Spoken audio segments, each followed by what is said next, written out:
Good morning guys, क्या हाल है दोस्तों? क्या हाल है? I hope you are all doing great. क्या हाल है? चलो बताओ कौन कौन ऑनलाइन है, फटाफट फटाफट गुड मॉर्निंग बोलो, गुड मॉर्निंग बोलो। Very good morning Ankit, very good morning Himanshu, Sushil, Memon.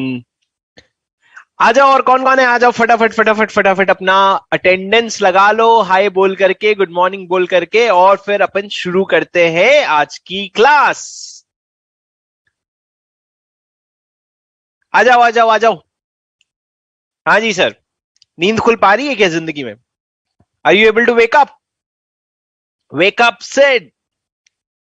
Yes, guys. So what are we doing? What are we doing? We are studying chapter 5, which talks about acceptance of deposits. We spoke a lot about this chapter yesterday.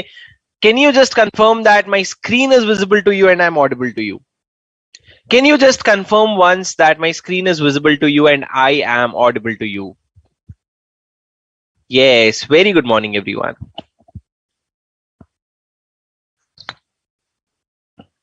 Tell me. Tell me.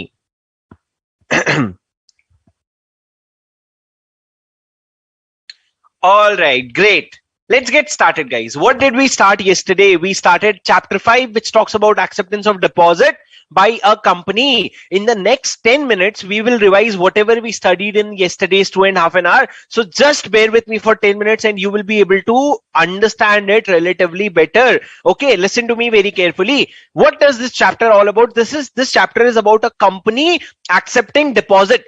Deposit can be accepted from two people. One is members, the other one is public, other than the members. Members as in apne. Public as in other than members as in jo apne members nahi hai, those who are not invested in the equity of our company. Now, when a company is accepting deposit, you will have to see what kind of company is it. Is it a public company or is it a private company? So basis that, this chart came into picture. If you are a public company or a private company, it doesn't matter. You can always take deposit from your members, but you will have to comply with certain conditions. But if you are taking deposit from public as in people who are not your members, then only and only eligible companies can take money. Otherwise, ineligible public company or private company cannot take money from public. And I had explained this to you. Why? Because private company is basically a closely held company. Then why are you going to the outside public to raise deposits? You cannot go.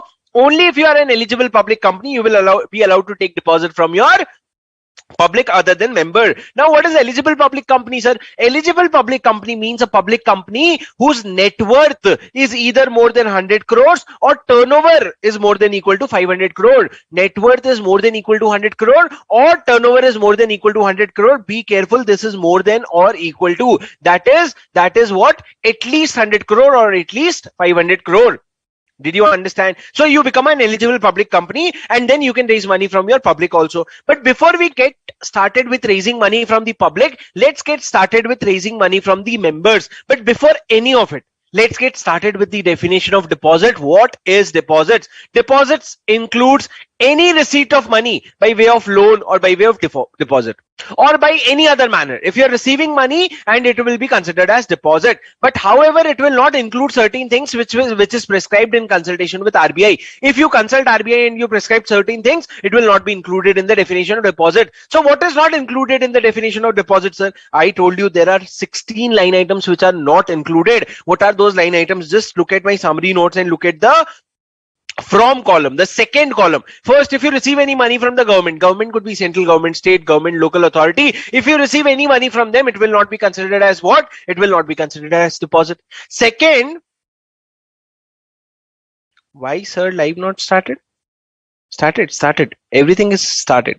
Everything has started. So no.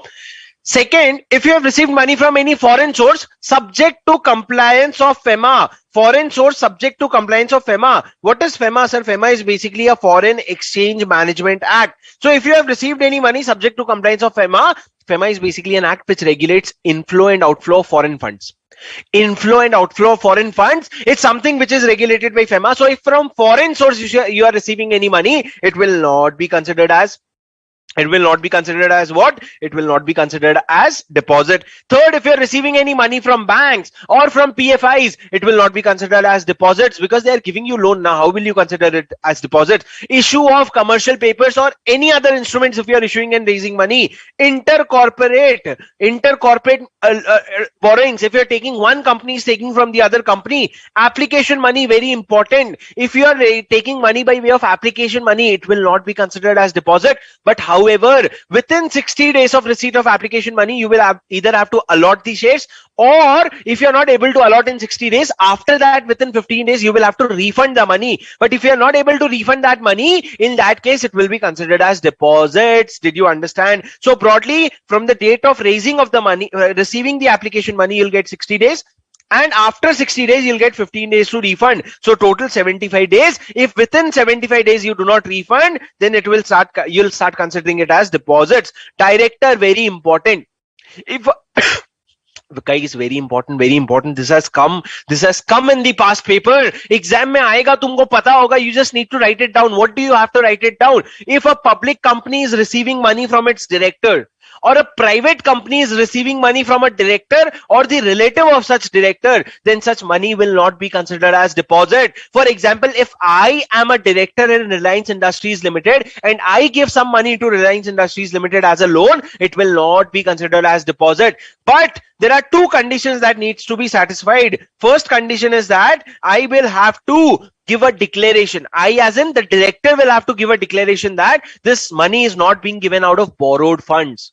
See what is written at the time of giving such money. The director or relative have to furnish a declaration that such amount is not being given out of loans or borrowings from others. मैं किसी और से लेकर के आपको नहीं दे रहा हूं.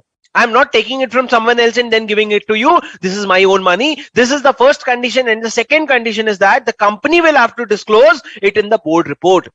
Board report is something that the company prepares. It will have to disclose in such board report that the director has given you what? The director has given you money. This is director. Again, sir, very important point. Bonds and debentures we will hold for the moment, and I'll tell this to you by the end of today's class. Then what we read, security deposit from employee. Again, a very important provision. Again, a provision which was asked in exam.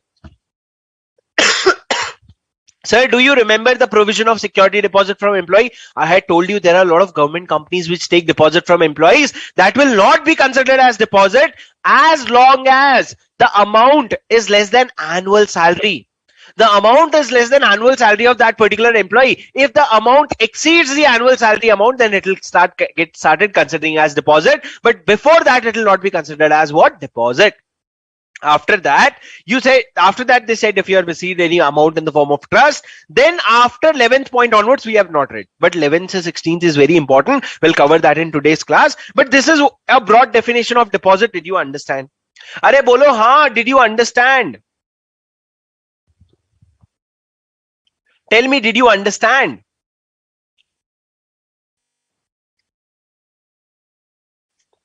Okay, good.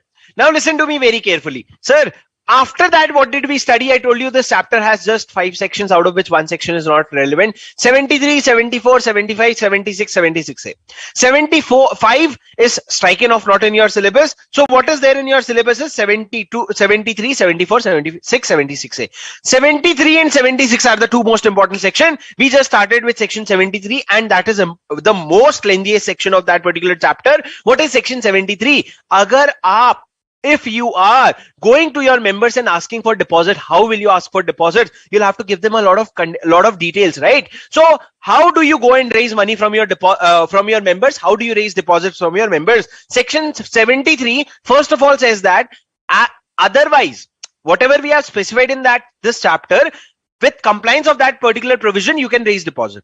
But otherwise than that, everything is prohibited. So if you are saying if you have to pass ordinary resolution and then you can raise deposit, go and pass OR and raise deposit. Otherwise, if you don't follow that, then there is a prohibition. You cannot raise deposit. So you can raise deposit only as per the provision of this chapter. Point number 1. Good, sir. We understood. Very easy. Not a big deal. But they said that this provision is not applicable for banks or NBFCs or prescribed companies because they are governed separately by RBI. We don't have to govern them. Okay. Now This is the most important part, sir. What is the condition to accept deposit from members? If you have to accept deposit from members, you will have to satisfy the following condition. First of all, resolution. Resolution. You will have to pass a resolution, ordinary resolution in the general meeting that you are going to raise such deposit from the members. Okay. After that, you will have to prepare a circular. Circular will have what? Circular will contain a statement which will include the financial position of the company, credit rating, total number of depositors, previous deposits that is outstanding, and other information. These things will be included in the circular, and then this circular will be circulated to members. But before you go to members, first of all, how will you go to members? Dekho boss, you can send it to them. How will you send? There are three options: registered post, acknowledgement due, speed post, and electronic mode. These way you can send it to them. But along with sending it to them via this modes, you will also have to publish it in your newspaper, and you will also have to place it in the website. When it comes to newspaper, you publish it in two newspapers. Which two newspapers? अरे कौन से दो newspaper में? English language and vernacular language. Vernacular language as in what? Where is your registered office? Whichever place your registered office is, which state is that? And whatever language is famous in that state, that is vernacular language. And whatever newspaper is famous in that particular language, that will be the newspaper wherein you put your advertisement. This will be, sir, they say that wherever the language, the newspaper which has wide circulation in that particular state, wide circulation as in बहुत ज़्यादा फैला हुआ है, तो आप newspaper में छाप रहे हो, you're putting it in the newspaper, you're also putting it in the website, and that is how you reach out to the members. But before, one second, the circular that you have done, along with that you will include a certificate. What certificate, sir? Statutory auditor certificate. I showed you Godrej mein I showed you Deloitte ka certificate. A certificate that the company has neither defaulted in any of its previous deposit, or if it has defaulted, then says default was made good, and 5 years have lapsed since the date the default was made good. 5 साल हो गए जब से default good हुआ है. अब ये जो सर्कुलर होता है, you will circulate it in what form? It will be in form DPT1. And then what will be the validity of this circular, sir? I told you clearly that after the end of financial year, it will be valid for 6 months. How have they written 6 months from the closure of the financial year? The date on which the annual general meeting was held, wherein such financial statement were presented to the members, or if the AGM was not held on time, then the last date for holding such AGM. The last date for holding such AGM. One clarification I want to give. Yesterday I was giving an example. In which I told that first AGM will be held within 6 months. I was not conscious that it is the first AGM that we are talking about. Please note that the first AGM is allowed to be held within 9 months from the end of the financial year. Second year AGM onwards, you can see for 6 months. Okay, so don't get confused with that. I was not teaching you AGM ka concept. I was teaching you a different concept. But thank you for letting me know. वो comment में था, I didn't see at that point of time. Okay, now guys, listen to me very carefully. Whatever circular you have prepared in DPT1, you have to send it to member. But before you send it to member, whom will you send it to? Before you send it to member, किधर भेजोगे? बोलो, कुछ तो बोलो. Correct. ROC. You will send the circular to ROC for registration at least 30 days before the issuance of the circular to the member. And अच्छा तुमको तो screen पे देख रहा था. Now, when you send the circular to the ROC, you will have to basically get it signed by majority of the directors. You will have to get it signed by majority of the directors who are approving such circular. After that, we spoke about deposit repayment reserve. Deposit repayment reserve, a very important reserve that you create every year after your deposit starts. Okay. So what do you have to do? On or before 30th April of each year, you will have to transfer some amount to an account which is a separate account in the name of deposit repayment reserve. What amount will you transfer? So you will transfer 20% of the amount that is maturing in the following financial year. In the following financial year, whatever amount is maturing, that amount you will have to deposit. But you will have to ensure that this deposit amount is only utilized for repayment of your deposit. Now you are repaying the deposits, so this account balance will go low. What is the minimum balance that you will have to retain in the current financial year? Whatever deposits are maturing now, at least 20% of that you will have to At least 20% of that you will have to keep as a minimum balance. So I'd explained you with an example that if your total outstanding deposit is 110 crore, in the current year, 40 crores is maturing. In the next year, 50 crores is maturing. So by 30th April of this current year, you will transfer 20% of 50 crore. That is 10 crore to the deposit repayment reserve, and then ensure that the minimum balance is 20% of current financial year, which is 40 crore ka 20% and which is 8 crore. So the balance can never go less than 8 crore. Did you understand? Okay. Now, sir, we spoke about statutory registered certificate. Then one last point is that you will have to, if you are giving us, the deposits can either be secured or unsecured. If you are giving a secured deposit, then you will have to create a charge on your asset. What is charge on your asset? That we will understand in great detail today. But if it is an unsecured deposit, you will have to quote everywhere that this is unsecured deposit. Please note that even partly secured deposits are considered as what? Even partly secured deposits are considered as unsecured deposit. समझा तुमको? Sir, dear sir, if a company is situated in Chhattisgarh and a registered office is in Kolkata, in that case, vernacular language will be Bangla or Hindi. Registered office kidhar hai? It is in Kolkata. So your vernacular language is dependent on registered office and not situated office, because your situated office can be in n number of places. Okay, so that is not your concern. Your concern is Kolkata because it is your registered office. So vernacular language will be Bangla. Okay, next. Sir, a company has taken deposit, followed all the conditions that you just mentioned. What will you do next? What will you do next is you will use the money, and when it is due, you will repay that amount. But if you are not repaying that amount, what will be the consequences? One, the depositors will go to the family court. Exam में family court लिख के मत आना भाई, वो तो अपने बीच की बात है. तो तुम्हारे और मेरे बीच की बात है ना. फैमिली कोर्ट लिख के मत आना है. What will you write in exam? You will write National Company Law Tribunal. So the depositor will go to National Company Law Tribunal and say that the company is not repaying my deposit, and then the NCLT will pass necessary orders. The orders could be to pay the money back. Second, to pay for any losses or damages, or such other orders as the NCLT may deem fit. And not only that, there will also be a penal interest. What will be the percentage? I'm telling you, boss, आपके ना MCQ में आएगा.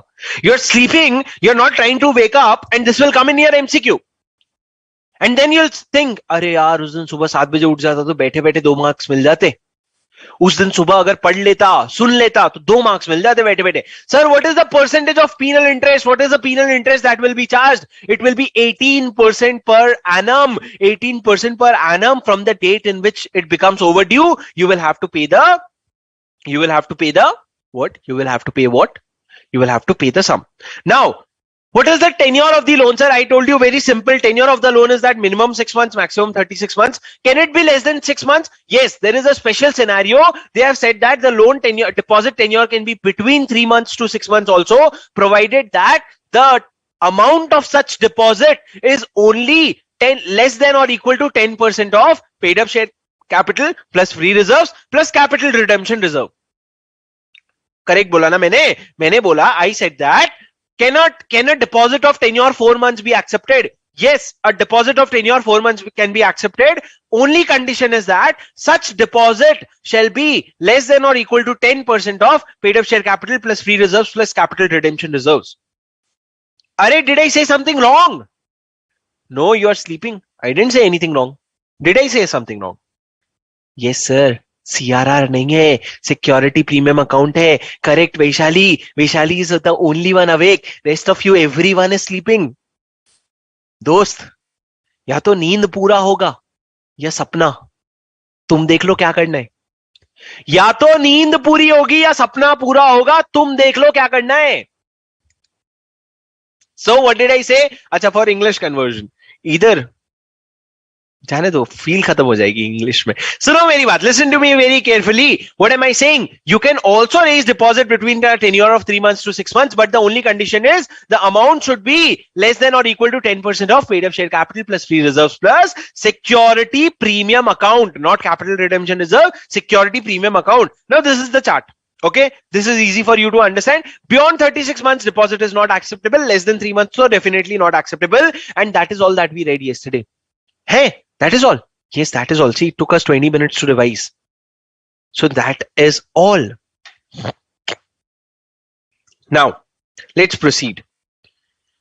Let's proceed with today's class, guys. Very important, very important. You'll see a lot of questions, and I'm telling you, for those who want to sleep, in the last 3 attempts, this chapter has been coming regularly, and for 4 to 6 marks, and it is such a easy score. I'm telling you, if you spend your next 1.5 an hour with me, I'm telling you, I'll revise this chapter with you in just 20 minutes. 1 घंटा 1.5 घंटा nahi. Just 20 minutes is all that you need to revise this chapter on the day before your exam, and I will make you revise that way today.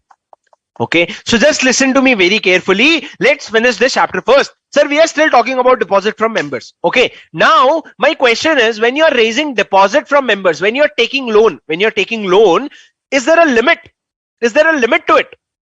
When you're taking loan, is there a limit to it? Or I'll not use the word loan because I'll use the word deposit. Okay, now if you're taking deposit, is there a limit to it? Law said yes, boss. Tell me something. When a company is accepting deposit, is it asset for the company or is it liability for the company? When a company is accepting deposit, is it asset for the company or is it liability for the company? The deposit is a liability or is it an asset? It is a liability, sir. Obviously, it is a liability. Now, asset bolta hai. Oh, bhai. It is a liability now, baba. It will have to repay na. The cash that came in, that is an asset. That is a different picture. But the deposit in itself is a liability. So now, that deposit, which is your liability, what will you do about it? Tell me something normally. If I am a CA, if kya? I am a CA. If nahi, I am a CA. Okay. If my salary is rupees 50,000 per month, if my salary is rupees 50,000 per month, but you know what? I have taken a loan from bank of rupees 5 crore. I have taken a loan from bank of rupees 5 crore. Do you think this makes sense? I'm earning 50,000 per month and I'm taking loan from bank of 5 crores. Does this make sense? No, I'll not be able to repay this in my whole lifetime. So this doesn't make sense. So there has to be an upper limit of how much deposit you can raise from your members or from your company or from the public. Correct? There has to be an upper limit. You agreed? Okay, sir. Now, what is the upper limit? I'll tell you. Listen to me very, very, very carefully. Okay? We will be talking about 2 kinds of companies. One company which can raise money from only members. The other company which can raise money from members plus public. Okay, so the first company which can raise money from only members, which is raising money from only members. For example, Reliance Industries Limited, which is a public company, it can raise money from members also, it can raise money from public also. But if Reliance decided that, we will not go to public, we don't want jhanjat, we will only raise money from our members, then there will be a different limit. But if Reliance decides that I'll go and take money from members also, I'll take money from public also, there will be a different limit. Logically same rahega, sir. Listen to me very carefully. If you're going and raising money from only members, the limit is 35% of your paid up share capital plus free reserve plus security premium account. Boss, this is your money. So whatever money you have in the company, of that 35% you can raise as deposit. So if I have invested 100 crore in the company, that is paid up share capital plus security premium account, and I have earned a profit of 100 crore, so the total is 200 crore. Now 35% of this 200 crore will be 70 crore, and 70 crore is how much I can go and raise from members. That is if I'm going and raising from only members. But if I decide that I am an eligible company as in what? The net worth of which is more than or equal to 100 crore. Oh bhai, dost, friend, sathi, guys, why am I telling the limit again? मेरा हो गया, भगवान की दया से intermediate हो गया, final हो गया. मैं रिपीट कर रहा हूं ताकि तुम्हारे दिमाग में घुसे. when I'm repeating, don't think, अरे हाँ, this I know. Theory subject, the only way to tackle theory subject is repetition. The more you repeat, the more you retain. Okay, so that is why I'm repeating. What is eligible company? Your net worth is more than equal to 100 crore or turnover is more than equal to 300 crore. सही बोला ना मैंने? Net worth is equal to 100 crore or more than equal to 100 crore or turnover is more than equal to 300 crore. को सो रहे हो. Turnover is more than equal to 500 crore. So if your net worth is more than equal to 100 crore or turnover is more than equal to 500 crore, you become what? You become an eligible company. Now, when you become an eligible company,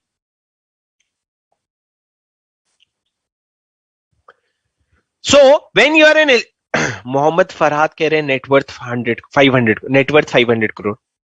तुम मेरे साथ game खेल रहे हो क्या? Guys, listen to me.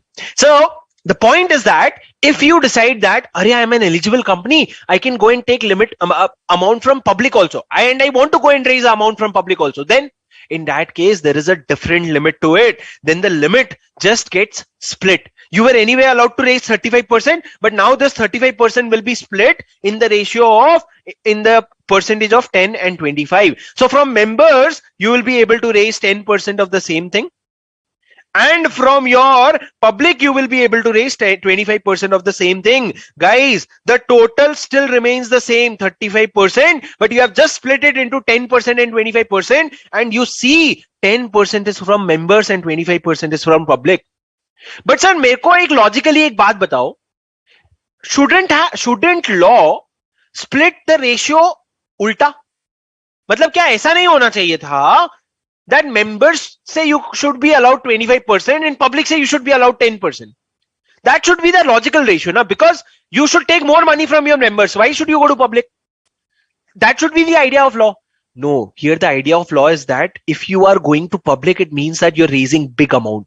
If you're going to public, because see, your members may be 1 lakh, 2 lakh, 5 lakh, 10 lakh. But when you're going to public in India, you're going to 120 crores population. So when you're going to public, the amount will naturally be big, and hence the 25% has been given to public, but only 10% has been given to member. Did you understand? Did you understand? So sir, the point is that what is the limit? कोई भी पूछे limit, आंख बंद करके बोल देना भाई 35%. 35% of what? Paid up share capital plus free reserve plus security premium account. बोलो एक बार अपने मुंह से. Tell me, paid up share capital plus free reserve plus security premium account. Cut 35% if you're raising from only members. But if you're raising from public and member together, then the limit will be 10% for members and 25% for public. एक चीज दिखाऊं. Will you see something? Do you want to see something? Do you remember this? क्या हम आपको याद है? This is what? This is form DPT 1 of Godrej. Be very careful, okay? What was Godrej doing? Godrej was raising unsecured deposit. Okay. From whom was it raising unsecured deposit? It was raising deposit from public or members. Whosoever wants to come in and invest, public or member, it is raising deposit. Now listen to me very carefully. Sir, do you see something here? Particulars of the deposit scheme. We will talk about the particulars of the deposit scheme. Amount which the company can raise by way of deposit as per this Falana balance sheet. So what the company did was, the company took its paid up share capital plus free reserve plus security premium account. So for example, it came to 100 crore. Now you know that you are raising money from members also and public also. So if you are raising money from both, then the limit for members will be 10 crore. And for public will be 25 crore. Correct now? 10 crore and 25 crore. Similarly, if you see here, they have given the maximum limit that they can raise. Deposit from public, deposit from shareholder bracket members, 357.59893. If you see, this is 2.5 times. This is 2.5 times. So this is 10%, this is 25%, and hence this is 2.5 times. So they are saying that from public we can raise 893 crore, but from members we can only raise 357 crore. So you decide in what capacity you are applying, but this is the maximum limit that we can raise, and we can raise a total of 1,251.57 crore. Sir, this is the maximum limit. I'm telling you, this is the maximum limit. Abhi 1,251.57 crore they can raise, but if in the past, if they have already raised 1,000 crores, then in this issue, they can only raise the remaining 251 crore, because this is not the one-time limit. This is maximum limit. At any given point of time, जाग रहे हो? सुन रहे हो? समझ रहे हो?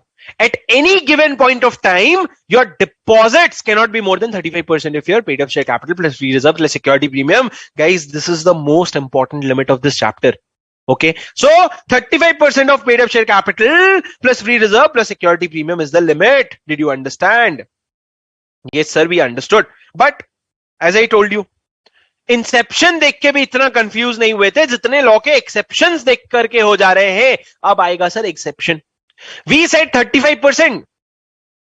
I'm challenging you. I'm challenging you. I'll tell you something now.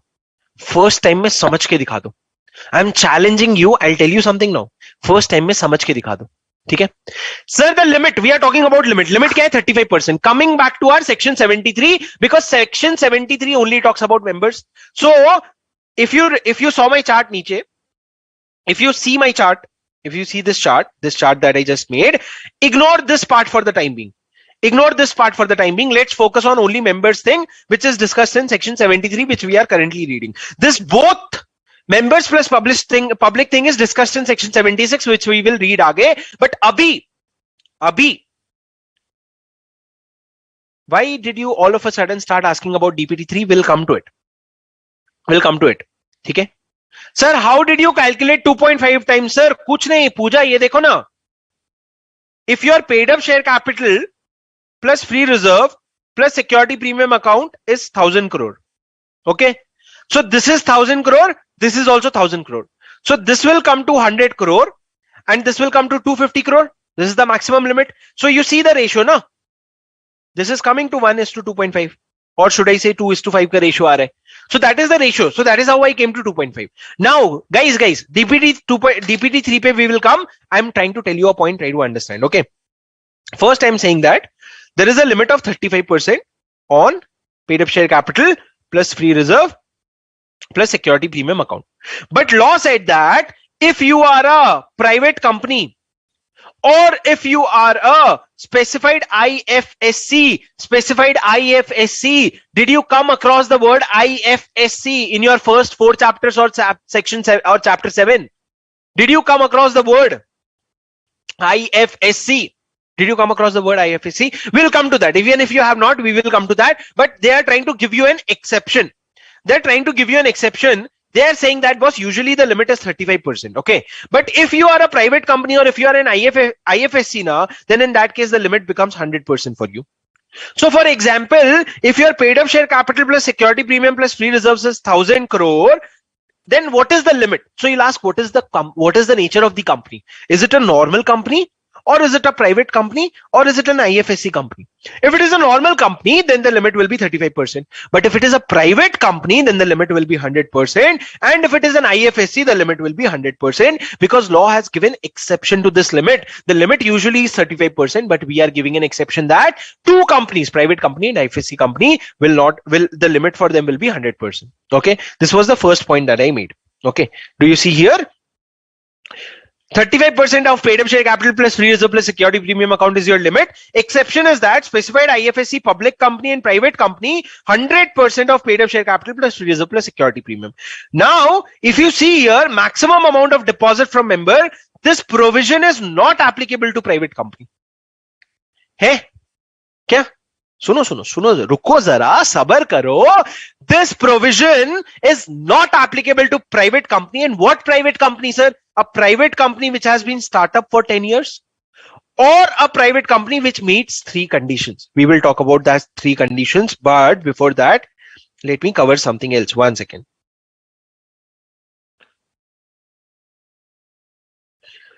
We'll come to that because you see in my charts, do you see there is an exception side mein here, exceptions to private company itna bada wala that we will have to read. But 1 second, let me just tell you something. Sir, they are saying that the law is saying that we are talking about maximum amount of deposit from members. Maximum amount of deposit from members. This whole provision of maximum amount will not be applicable to 2 types of private company. One is a startup, a company which has been startup for 10 years.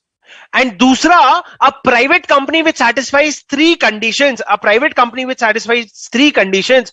You must have come across this in the past. 3 conditions wale private company. If not, I'll tell this to you in some time. So abhi ke liye bas itna hi yaad rakh lo. There are 2 private companies to whom this provision is not applicable. Startup and second, a private company who satisfies 3 conditions. But sir, what are you saying? You just told us that for private company, the limit is 100%.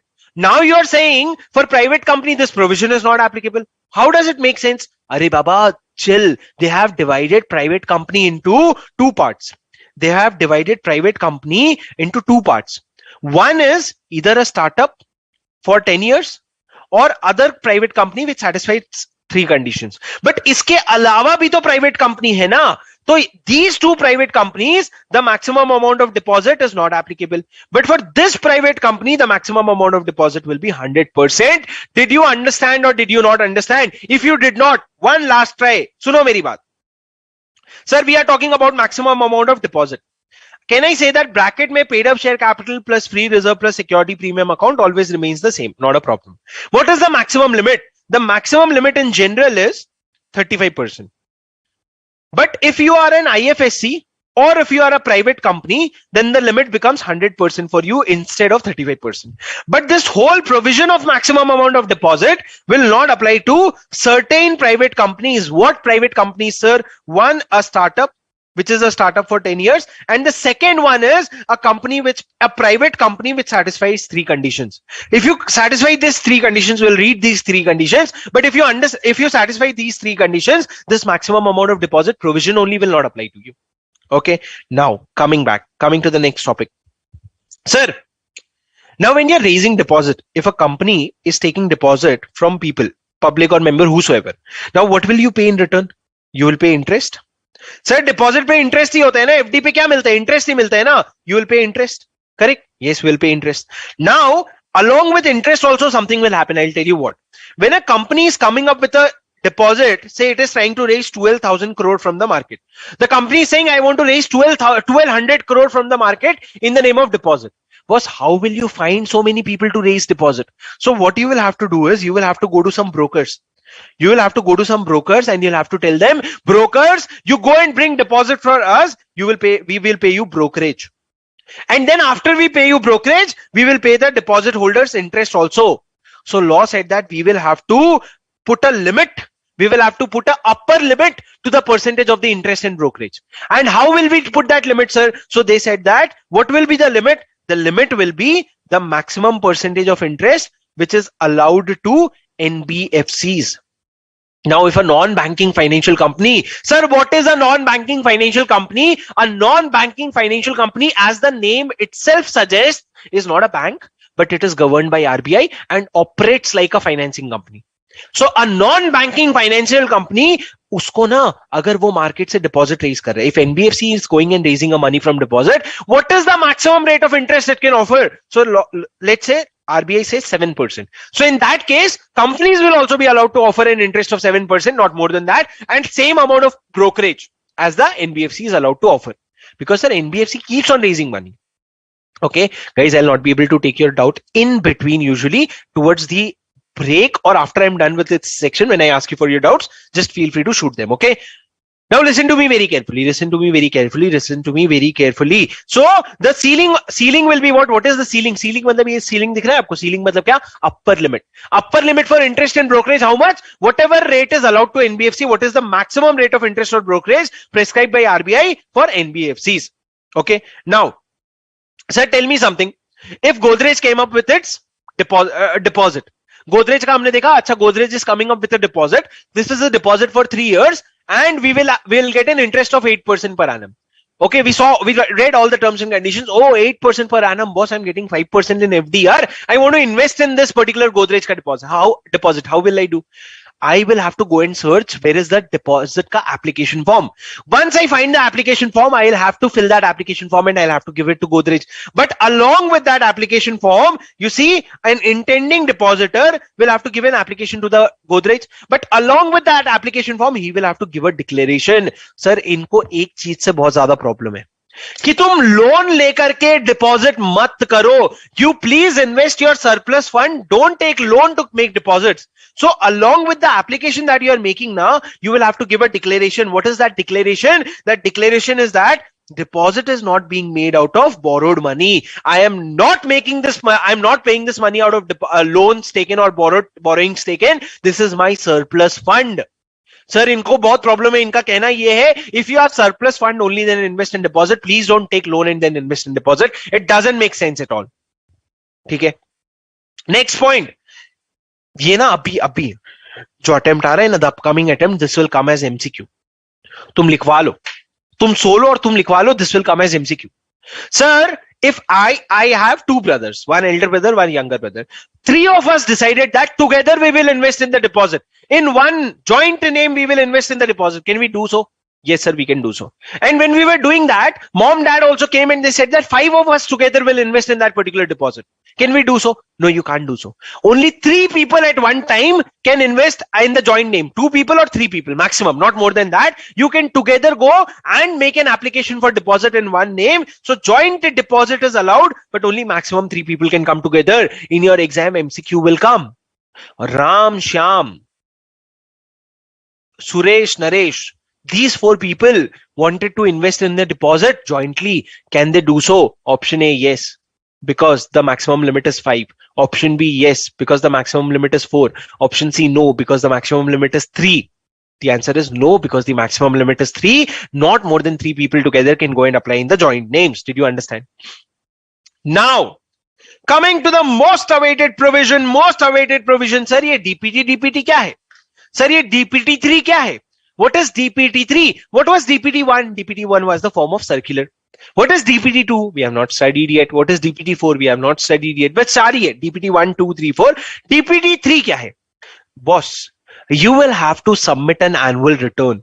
If you are a company, you are Godrej raised money as a deposit. Now you will have to annually submit a return of deposits in the form DPT3, which has to be audited. So you will create a deposit form.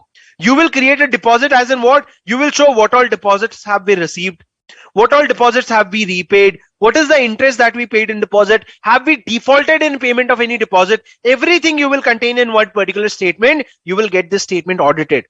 And this will be in form DPT3. DPT3 is a form which shows all the details, and then this has to be filed with ROC every year by 30th of June. So for your financial year 1st April 23 to 31st March 24, whatever transaction you did in terms of deposits, these transactions you will capture in one particular statement, which will be in DPT3, and this will have to be duly audited, and this you will file with ROC by 30th June 2024. Did you understand? And this you will do every year. Sir, so that is form DPT3. What is the difference between DPT1 and DPT3? Arey, it is not even comparable. It's like you comparing orange and orange juice. Arey boss, orange and apple juice. Orange and orange juice are comparable. You're comparing orange and apple juice. Arey boss, that is DPT1, basis which you're raising deposits from the public or members. But this is DPT3. You are just filing a return of your deposits that you have taken throughout the year or taken or repaid. Okay. Now, no right to alter terms and conditions of deposits which may prove detrimental to the interest of the depositor. Now, for example, sir, if you have issued a circular, आपने एक DPT1 में circular issue कर दिया. In your form DPT1, you have issued a circular.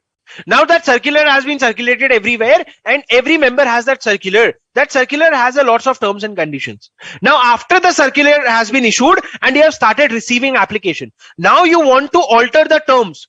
You want to say, Arey, no boss, I don't want to pay 10% rate per annum. I want to pay 7.5% per annum, or say 9.5% per annum. No, Baba, no, you cannot alter the terms and conditions at all. If you want to alter, cancel this particular circular and come up with a fresh circular. Cancel that whole deposit and come up with a fresh issue, but you cannot alter the right. You don't have the right to alter after your circular has been issued. But for example, what do you mean by after issuance of circular, sir? After you have dispatched the circular to the members. But if say you have sent the circular to ROC, and ROC after inspection said, Arey, this is wrong, please change this terms and conditions, you can always change it. Okay. Now, disclosures in financial statement in case of a public company and in case of a private company. Deposit from directors and deposit from directors or relative, that we read, that if you're collecting deposit from your directors or relative, you will have to disclose it in your financial statement in the form of note. For example, in your financial statement, you'll have deposit. You'll say you'll have deposit of rupees 1200 crore. In this, you'll put a note. Note number 1. In note number 1, you'll write that out of the total deposit of 1200 crore from my directors, I have received X crore. From my relative of the directors, I have received Y crores. You'll have to disclose as a note in your financial statement. And last, Important, penalty for contravention. The company and officer in default shall be liable for a fine up to 5,000 rupees, and in case of continuing default up to 500 rupees per day, you will be liable for penalty. Sir, penalty याद करना है क्या? एक बहुत important question है sir, penalty याद करना है क्या? बोलो बोलो, कुछ तो बोलो, मुंह तो खोलो. अरे सर सो गए क्या गाइस? सो गए क्या?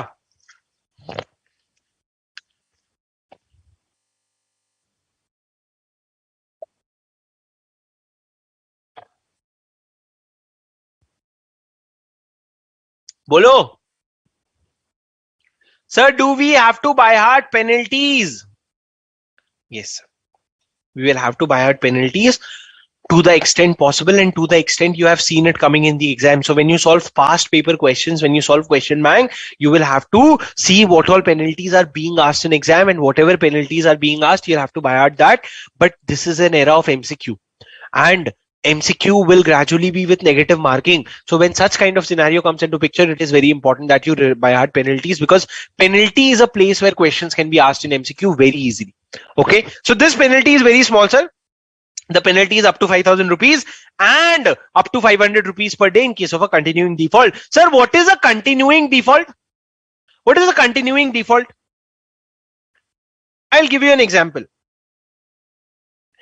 If you were supposed to do something by 31st March, but you did not do it by 31st March and you're still not doing it, then this is a continuing default, as in your default is being continued. Like as long as it is continued, you should be charged penalty. So for example, if you delay this for 6 months, you'll be charged more penalty. If you delay this for 6 days, you'll be charged less penalty. But a non-continuing default matlab kya? Ek bar galti ho gayi. For example, when you buy shares, right? You get charged, you will have to pay brokerage. When you buy shares, you have to pay brokerage. Now, so for example, you had an account with Zerodha. What is Zerodha, sir? Zerodha is a platform, okay, wherein you can buy and sell shares. Now, if you buy your shares from Zerodha, now Zerodha, listen to me very carefully, Zerodha should have charged your brokerage at 2% maximum. 2% se zyada charge hi nahi kar sakta tha. But Zerodha ended up charging 3%. It ended up charging 3%. Arey, instead of 2%, you charge 3%. So this is a one-time event. इसमें continuing default क्या? It is a one-time event. You did a mistake. You collected more money. You will pay penalty and बात खत्म. But if it is something wherein you have to file something by a due date, but you are not able to file it within the due date, then that it keeps getting delayed, then it is a continuing default. Did you understand, sir? Yes, you understood. Sir, is there negative marking in exam? Aaj ke din I'm saying no. But as per the proposed scheme, the answer will be yes. Okay? आपकी class में सो जाए, not possible. Shivam Duria is saying making the table of penalty. Shivam, मेरे साथ भी share करना. I would love to see your notes and give you some inputs if possible. Guys, let's move forward or backward. Let's move forward. Sir, we just finished section 73. Now, what is section 76? Section 73 that we just studied spoke about deposit from members. Now members से तो पैसे ले लिए. अब आपने members से तो पैसे ले लिए. अब क्या करना है sir? If you are now willing to go to the public and take money from the public, if you are willing to go and take money from the public, you will have to comply with a lot of conditions and a little more harsh conditions, because when you're going to public, you're going to outside people. But before I move on to section 73, there is just one last point that I have to cover. The one last point is that exemptions to private company. We are talking about deposits from members. So when you're talking about deposit from members, you will always go to section 73. But section 73, pura ka pura section 73 se they have given certain exemption to private companies. Private companies ko kya exemption hai? That the private company will not be required to issue circulars. The private company will not be required to register the circular with ROC. The private company will not be required to have a deposit repayment reserve account, and the statutory auditor certificate will also be not required. Arey Baba, listen, if you're going and raising money and you're a private company and you're raising deposit, these four things will not be applicable to you. But what private company, sir? Every private company? No, not every private company. First is a private company which is accepting money from its member less than equal to paid up 100% of paid up share capital plus free reserve plus security premium. Sir, ये जो limit है ना, ये आपकी equity है, actual equity. ठीक है. So if you're raising deposit up to 100% of your actual equity now and you're a private company, then boss chill, you're not doing that big a it is not that big a problem. आराम से जाकर के करो, as long as you're raising deposit which is up to 100% of paid up share capital plus free reserve plus security premium. Sir, what are we reading? I am saying section 73 पूरा का पूरा section 73 है ना, आपको यहाँ दिख रहा है ना section 73, उसमें जो conditions है ना to raise deposit, जो conditions है to raise deposit, उसमें कुछ exception इन्होंने private company को दे दिया. They are saying that private company, if you have paid up share capital plus free reserve plus security premium का 100% तक का deposit if you are raising now and you are a private company, don't worry about the circular, registration, deposit repayment, chill, because utna you will repay, we are very sure about that, because it is your money and it is your private company. You go to hell, we don't care.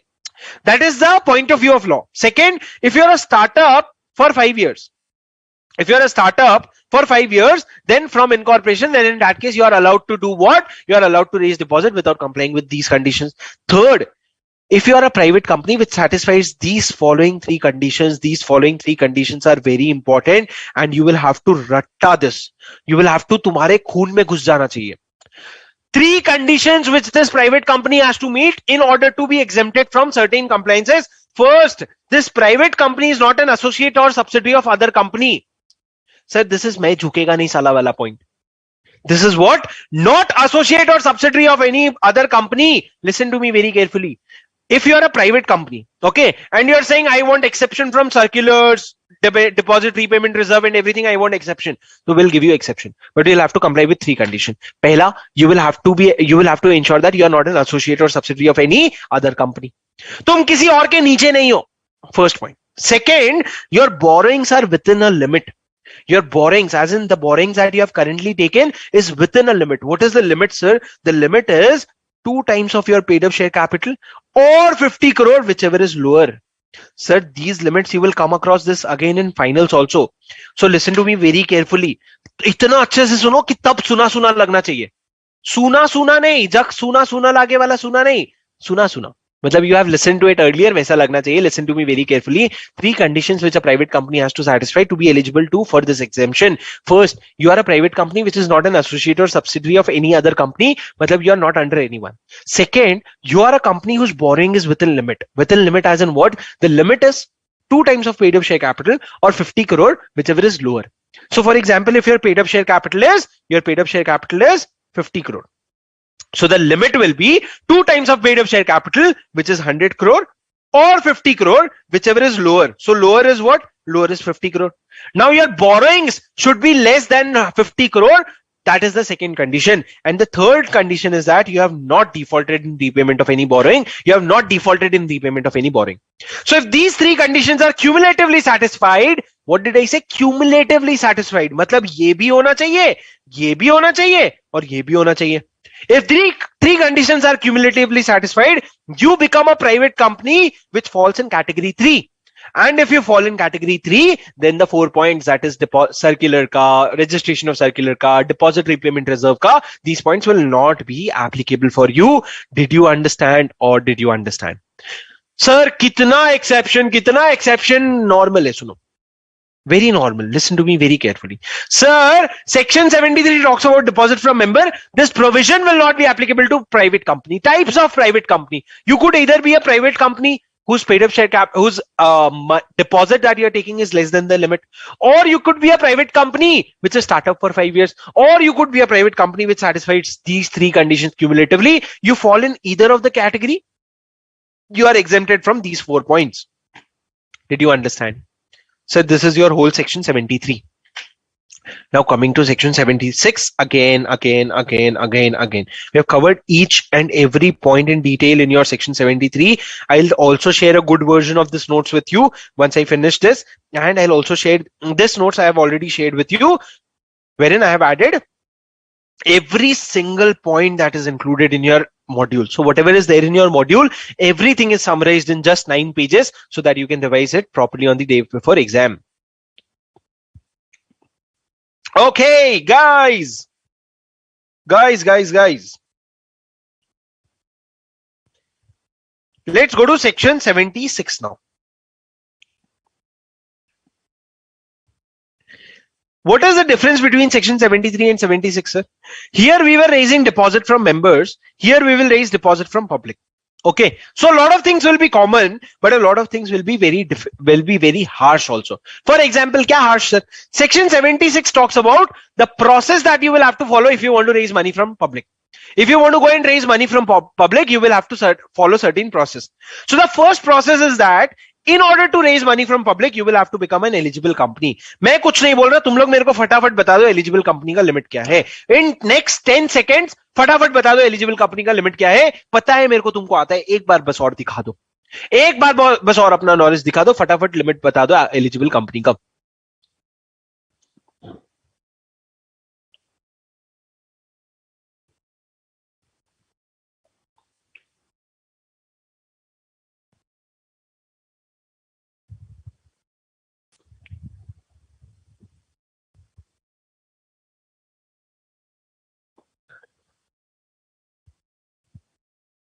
Perfect. Net worth 100 crore and turnover 500 crore. So next point, listen to me very carefully. Eligible company ho gaya. If you are an eligible company, you can go and raise money from, your person other than members. So you can go and raise money from public. Now what is the process, sir? The process is almost similar. You will have to first pass a resolution. Guys, MCQ alert, suno. You will have to first pass a resolution. What resolution, sir? Ordinary resolution or special resolution? Arey jaldi bolo, you know it. OR or SR? What do you have to pass? Sir, special resolution लगेगा यहाँ. OR से काम नहीं चलेगा. When you are raising money from your members, OR was fine because that is a good thing. But now when you're going to public who are not your members, you will have to pass an SR instead of OR. Please listen to me very carefully. First of all, you will have to pass an SR. But law is a game of exception. Law says that there is one case wherein we allow you to pass OR. Even if you're going to public. Can I tell you this? Reliance Industries Limited में अपना अंकित जो है, Ankit sitting in this class is not a member, for example. So can Reliance Industries Limited go and raise money from Ankit, who is a public? Yes. On the other hand, Mukesh Ambani is a member. Can Reliance go and raise money from Mukesh Ambani? Yes. But if you're going and raising money from Mukesh Ambani, na boss, pass OR. But if you're trying to go to Ankit, na, pass SR. But we will let you go to Ankit and raise money by passing OR also. Matlab, we are giving you an exception. There is one condition, if you satisfy, we will let you do it with SR, OR, and will not ask you to go for SR. What is that one condition, sir? That one condition is that if your deposit is within limit of section 180 subsection 1, clause C. Kya? What are you saying, sir? So now coming to explain what I'm saying, I'll have to tell you what is this particular section. This particular section is covered in your CA final. What is this particular section? Section 180. Section 180 says that, boss, when you're raising money, when you're raising loan, the loan has to be within limits. And what is the limit? The limit is 100% of paid up share capital plus free reserve plus security premium account. So this is the limit. So CA final mein, there is a concept of loan. It is saying that if you are raising loan or if you're taking borrowing or any sort of liability if you are taking now, it has to be less than 100% of paid up share capital plus free reserve plus security premium. If it will be more, we will ask you to take special resolution. Sir, I'll have to explain this to you with example. For example, a company has paid up share capital, free reserves and security premium account of 10 crore, 90 crore, 100 crore. So total kitna ho gaya? 200 crore. This is your limit, sir. This is your limit. This is what? This is your equity in the company. Now, if you say that I'm going to the market and taking a loan of 20 crore, Law says हाँ ठीक है ले ले कोई बड़ी बात नहीं है, no problem, pass an OR and go and take it. I am not even talking about what is there in CA intern. I am just talking about CA final. Law is saying that if you're going and raising 20 crore, go ahead and do it OR. Then you go again and you say I want more 150 crore. Law will say okay, no problem. You have a paid up share capital plus free reserve plus SP of 200 crore. You go and do bindas. So you can raise this also by passing an OR. After, now how much is done? You have already taken a loan of 170 crore against an equity of 200 crore. Now you are saying you want to raise further 50 crore. The question is, can you do so? The answer is absolutely, you can do so. But we will need you to pass a special resolution. Why special resolution? Because bhai ab thoda na had se zyada ho raha hai. Thoda na tera zyada ho raha hai. So you will have to pass a special resolution and then you can go and take such money. Similarly, this is a concept, this is trying to only show that, boss, your limit is 200 crore. Why is that limit? Because that is how much you can afford. But if you're going more than that, now pass a special resolution. Now coming to your deposit, for deposit, they are generally saying that pass a special resolution. But, sir, is loan a form of deposit? Yes. Is borrowing a liability? Yes. Is deposit a liability? Yes. So, when you're going and raising a deposit now, for example, you're going and saying that I want to raise a deposit of 50 crore. Then law will say that, arey boss, you have already taken a loan or borrowing. Now you also want deposit. All of it is liability only. So we will check the limit. Is your total liability less than 200 crore? If yes, pass OR. But if not, pass SR.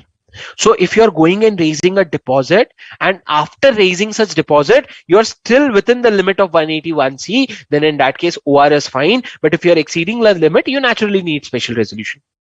So my answer to you is, in this case, sir, where the paid up share capital and everything was 200 crore. Now, in the given case, if your loan was 50 crore and then you already have a borrowing, loan was 20 crore, you already have a borrowing of 150 crore. So 170 crore ka limit you have exhausted. Now, two cases, you're going and raising a deposit. Example 1, 50 crore. Example 2, 5 crore. So for 50 crore, because you are breaching the limit of 200 crore, you will have to pass SR.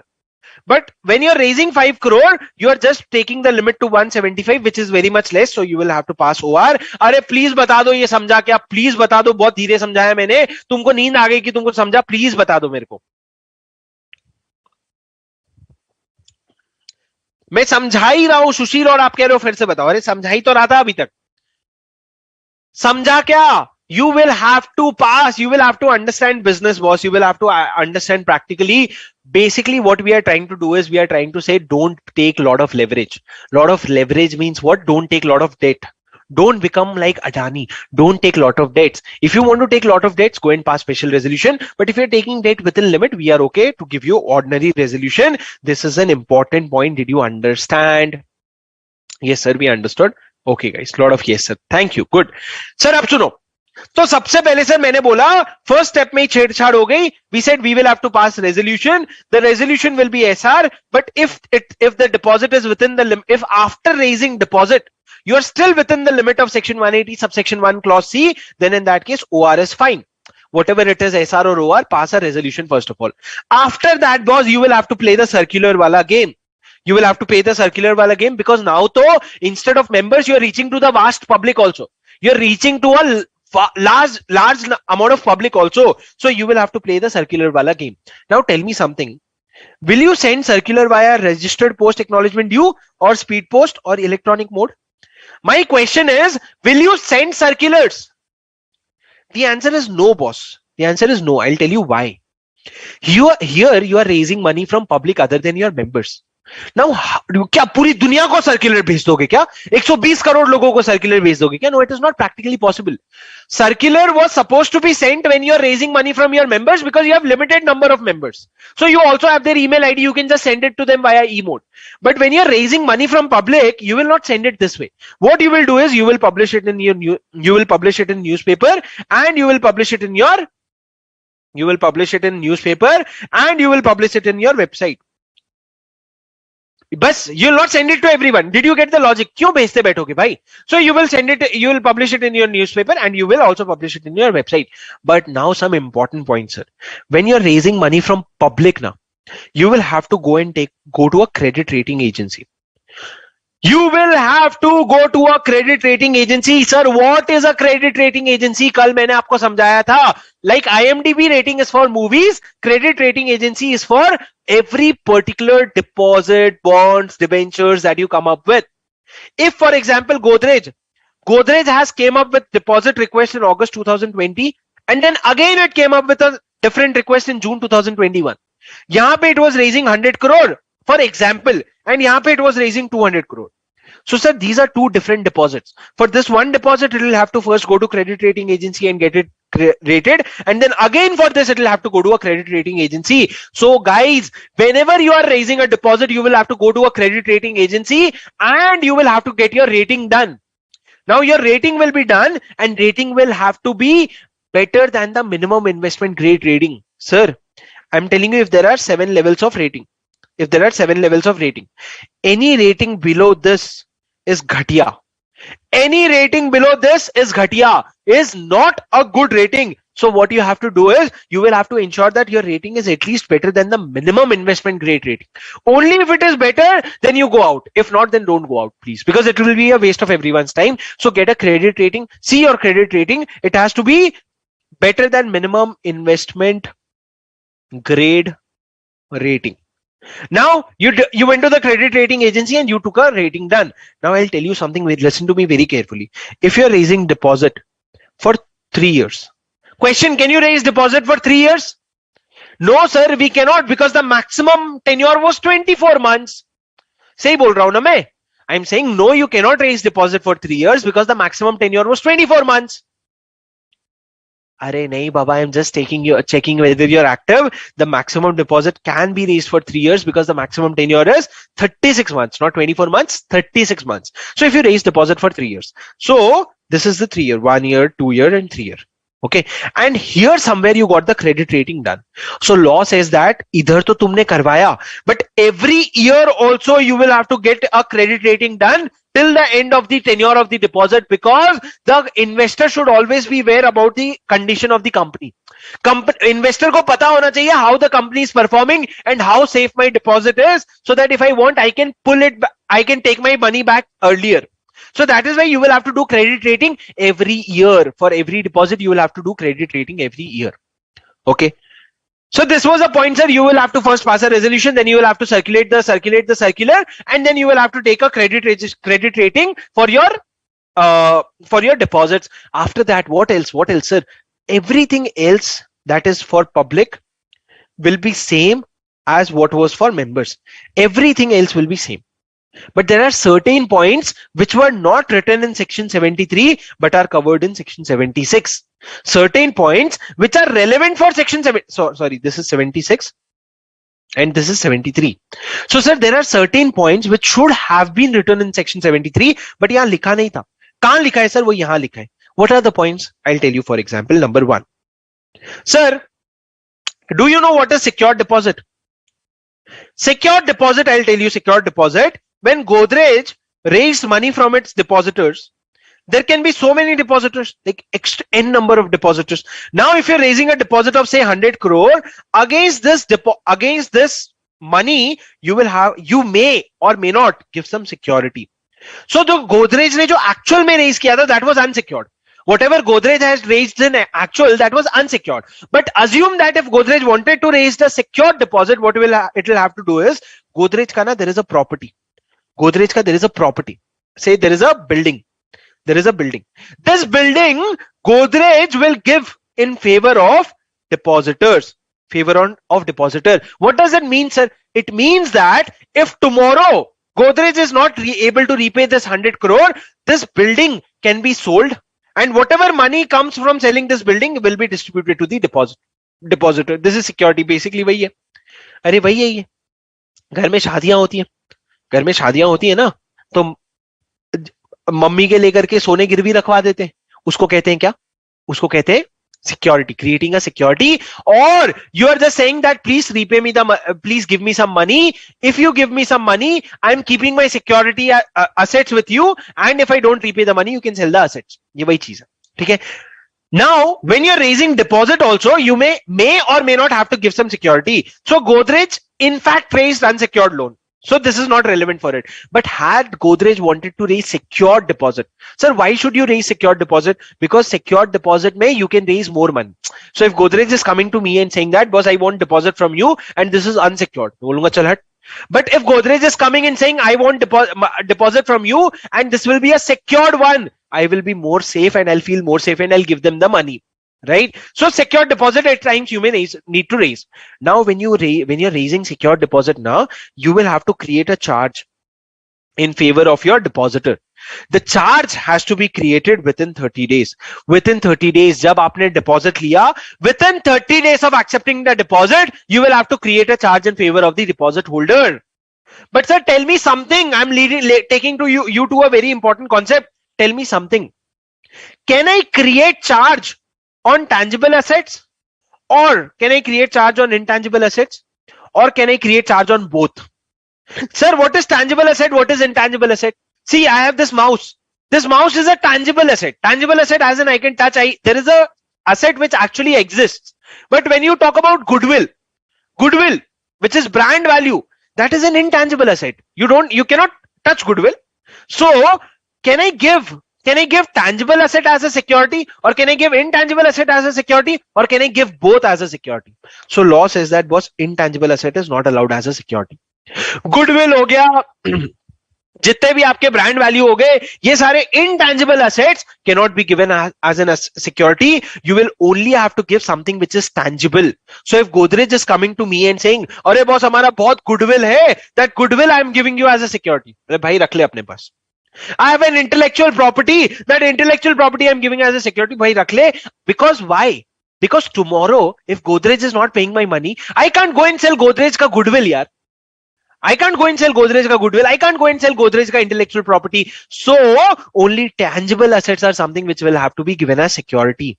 And also, please note that if you are taking a deposit of 100 crore, and if you're giving a security now, the value of this security will have to be more than or equal to value of deposit. If you're taking 100 crore deposit and the asset that you're giving as a security, the value should be at least 100 crore. ऐसा नहीं कि you're taking a deposit of 100 crore and against that you're giving a security of 5 crore. अरे no भाई, at least 100 crore का security you'll have to give. But sir, how will I know what is the value? ये value किधर से मिलेगा मेरे को? How will I know what is the value? So there is someone called as registered valuer. Say hi to registered valuer. Hi registered valuer. Thank you for coming into our life. If God allows us to give CA final in old course, we will in old course as in the course that is currently going on, then we'll see you again in CA final.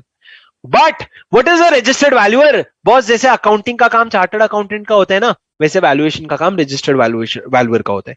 Like a chartered accountant is a professional for accounting and auditing. Similarly, registered valuer is a professional for valuation. कौन होता है, कहाँ से आता है, वो अपन देख लेंगे आगे. But the point is that if you are a registered valuer, you'll have to do a valuation, and the value of the asset that you are creating as security should be at least more than what? More than the value of the security, and only intangible asset can be given as security, nothing else. कुछ गलत बोला क्या मैंने? I said only intangible asset can be given as security, nothing else. ठीक बोला ना? Correct है ना? अरे नहीं सर, intangible नहीं, tangible बोला था आपने. क्या सर, आप भी भूल जाते हो, ऐसा थोड़ी करते. Okay, now, sir, tell me something. When you're raising 100 crores and you're saying each person can invest 1 lakh rupees. Each person can invest 1 lakh rupees and you're raising 100 crore ka deposit. So there will be 10,000 deposit holders at least. Correct? If you're saying one person can invest 1 lakh rupees and I'm raising 100 crores, then you're raising at least, you're having at least 10,000 depositors. Now tell me something. Godrej wants to create security, wants to create a charge in favor of deposit holder. Now, which deposit holder will get that charge? Because it cannot create an agreement जिसमें सारे deposit holder का नाम आ रहा है. You cannot do that, right? So you'll have to figure out something. Boss, see, if I want to take money from bank, okay, and I'm giving them some security, there has to be 1, 2, 3, 4, 5 banks at maximum, right? If there are 10,000 banks and I have just one security, how will I create it in favor of all of them? मैं क्या अभी क्या छोटा छोटा चीज लेकर के बोलूंगा क्या तुमको? नहीं, right? So how will you create charge in favour of your deposit holder? I am bringing a very important concept to you. Listen to me very carefully. What Godrej will have to do is Godrej will have to appoint someone called as deposit trustee. Depositor trustee, deposit trustee. It will have to appoint a person to act as a depositor trustee. This person can be an individual. This person can be a company. Anyone. He will be called as depositor trustee. Who will appoint depositor trustee, sir? Very carefully listen to me. Godrej will appoint a depositor trustee. And who is this depositor trustee? It is similar to debenture trustee, sir. This person will be appointed by Godrej but will work for the deposit holders, these 10,000 deposit holders. उनके behalf में काम करेगा. And this deposit trustee के नाम पे what you will do? The charge on the property जो security create कर रहे हो ना, that you will create in the name of depositor trustee. For example, let me give you an example. If Godrej raised money from 10,000 deposit holders, Godrej will then go to Axis Bank. Sir, Axis has a different service. Axis Bank has a service of trusteeship. Axis Bank is actually registered and provides trusteeship service. So Godrej will go and tell Axis Bank and say, Axis, I have raised money from deposit holders. I have raised 100 crore rupees. And I want to create a charge in favor of that particular deposit holder. Will you become deposit trustee for this particular deposit holders? So Axis Bank will say yes. So when he says yes, then in that case, Godrej and Axis Bank will enter into a DPT2 form, which is a depositor trust deed, DPD. Deposit trust deed. एक deed sign करेंगे sir, which will be in the form DPT2, because after you sign that deed, this Axis Bank becomes what? Your depositor trustee. And then once you sign this deed, after that, the property, the building that you had, you will create a charge in favor of Axis Bank. Now Axis Bank is basically representing this 10,000 deposit holder. We wanted one person for that 10,000 deposit holder, and we have that one person now. Sir, quick question. Will you consult these people before you appoint Axis? Will you consult the deposit holder before you appoint Axis?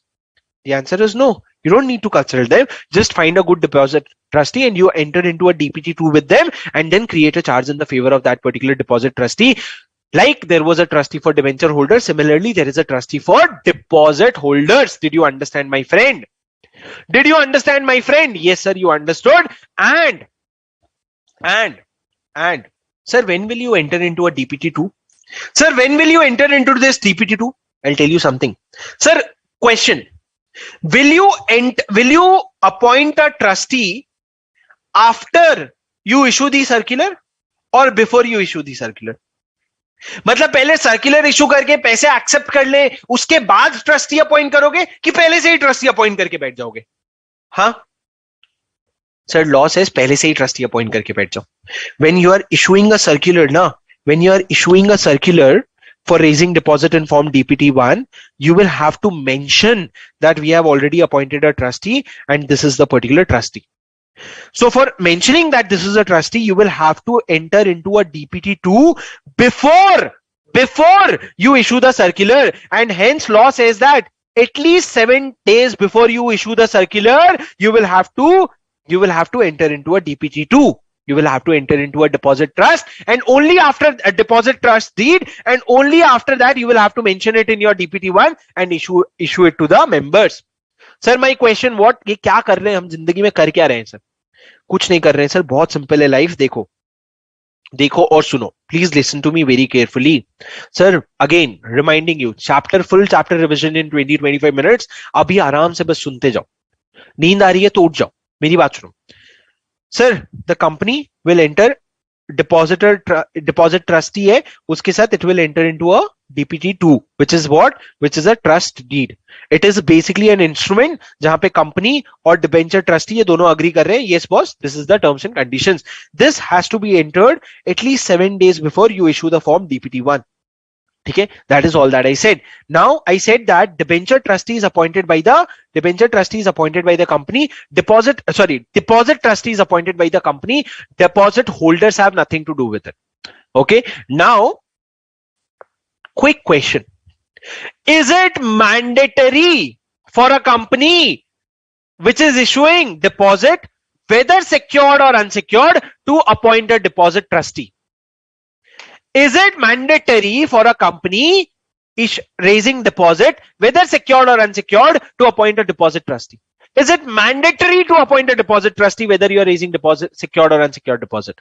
Sir, the answer is that if you're raising a secured deposit, debenture trustee is must.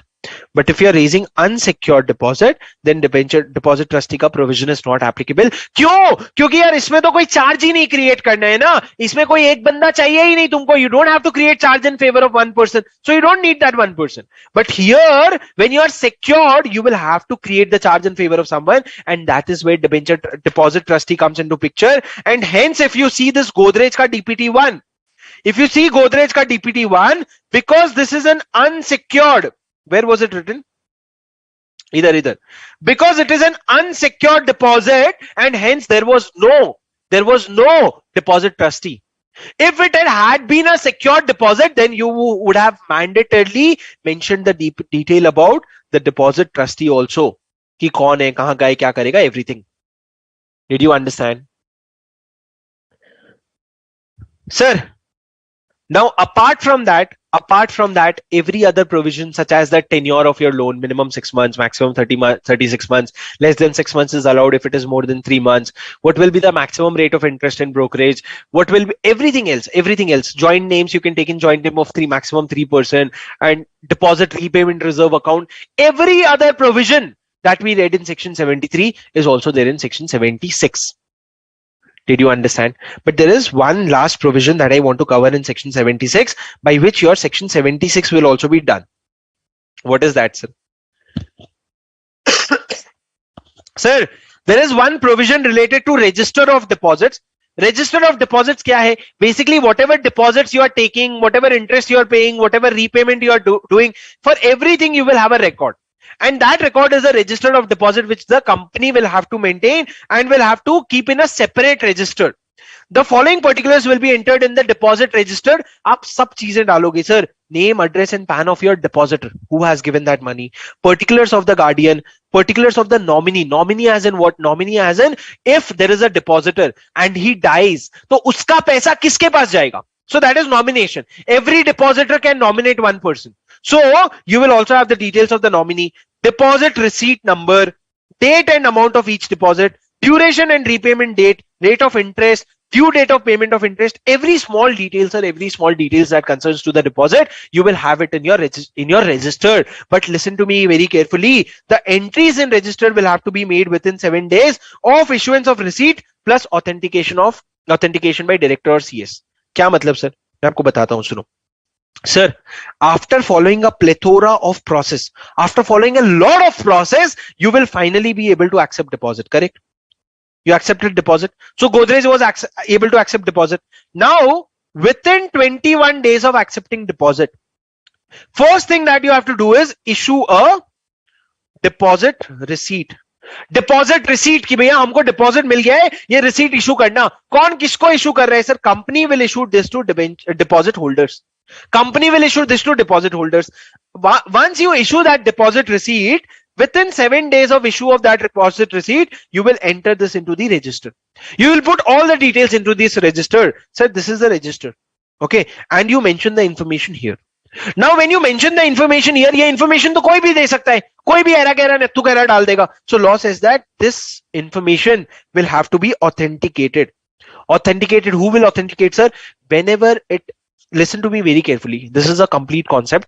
Whenever you are maintaining a register and whenever some information has to be authenticated, the first right goes to the company secretary. The company secretary will get the right to authenticate it. But if the company secretary is not there in a company, ऐसा कैसा हो सकता है sir? Company में company secretary नहीं होगा. बहुत सारे छोटे छोटे कंपनीज में नहीं होते. अगर नहीं है, then in that case any director of the company will have to authenticate it, but this entry will have to be authenticated. Now when you're keeping a register, sir, when you're keeping a register, there कितने साल तक के लिए register maintain करोगे? जिंदगी भर के लिए. In today's scenario, there are a lot of cloud registers. Everything is in cloud. Cloud as in what? Cloud मतलब वो ऊपर बादल नहीं. Cloud as in server. Now everything is in cloud, so you don't have to worry about it. You don't have to worry about how long will you preserve it. But पहले तो paper books होते थे ना. अभी एक godown भरा होता था paper books से. So how long will you preserve that register for? So law says that you will have to preserve it for 8 years. You will have to preserve it for 8 years. So there is a register. You made an entry. Okay, whenever the latest entry was made, वो जिस financial year में हुआ था उसके से लेकर के 8 साल तक आप क्या करोगे? उसको प्रिजर्व करोगे जिस फाइनेंशियल ईयर में हुआ था. For example, if you made the latest entry on 20th February 2024, so from 31st March 2024 will be your end of financial year. So 24-25 will be your first year, and similarly you will preserve it for 8 years. समझा sir? This talks about register maintain करना पड़ेगा deposit में. उसमें आपको सारा detail डालना पड़ेगा depositor के बारे में. नाम क्या है, पैन क्या है, नॉमिनी कौन है, deposit receipt number, what is the deposit receipt number, date and amount क्या है, ड्यूरेशन क्या है, ड्यू डेट क्या है, everything. Okay, and you'll have to put it in the entries within 7 days of deposit receipt. Sir, now tell me something. Godrej came up with a deposit. अरे पता है sir, Godrej came up with a deposit. आगे भी तो बोलो. Okay, Godrej came up with a deposit and I invested rupees 1 lakh in that deposit. I had 1 lakh rupees then and I invested. For how long, sir? For 36 months. So Godrej came up with a deposit and I invested in that for 36 months. But after a certain period of time, I want my money back because I need that money. So I'm kind of asking for a premature repayment. I'm saying, bhai, I'm sorry I invested for 36 months, but now I cannot keep it for 36 months. Would you please repay my money? So sir, there is a provision for repayment of money. If you know something, I'll tell you. If you go to bank, okay, and you say bank that I want to deposit an amount for 5 years. I want to do a fixed deposit for 5 years. Bank will say we will pay you 7% per annum rate of interest if you deposit with us for 5 years. But what I did was I deposited for 5 years and I took the 7% per annum interest rate. But after 3 years, I went to bank and I said I want to cancel the deposit. So bank will say, okay, cancel the deposit if you want. But what will happen, you know, for this period, we gave you 7% per annum.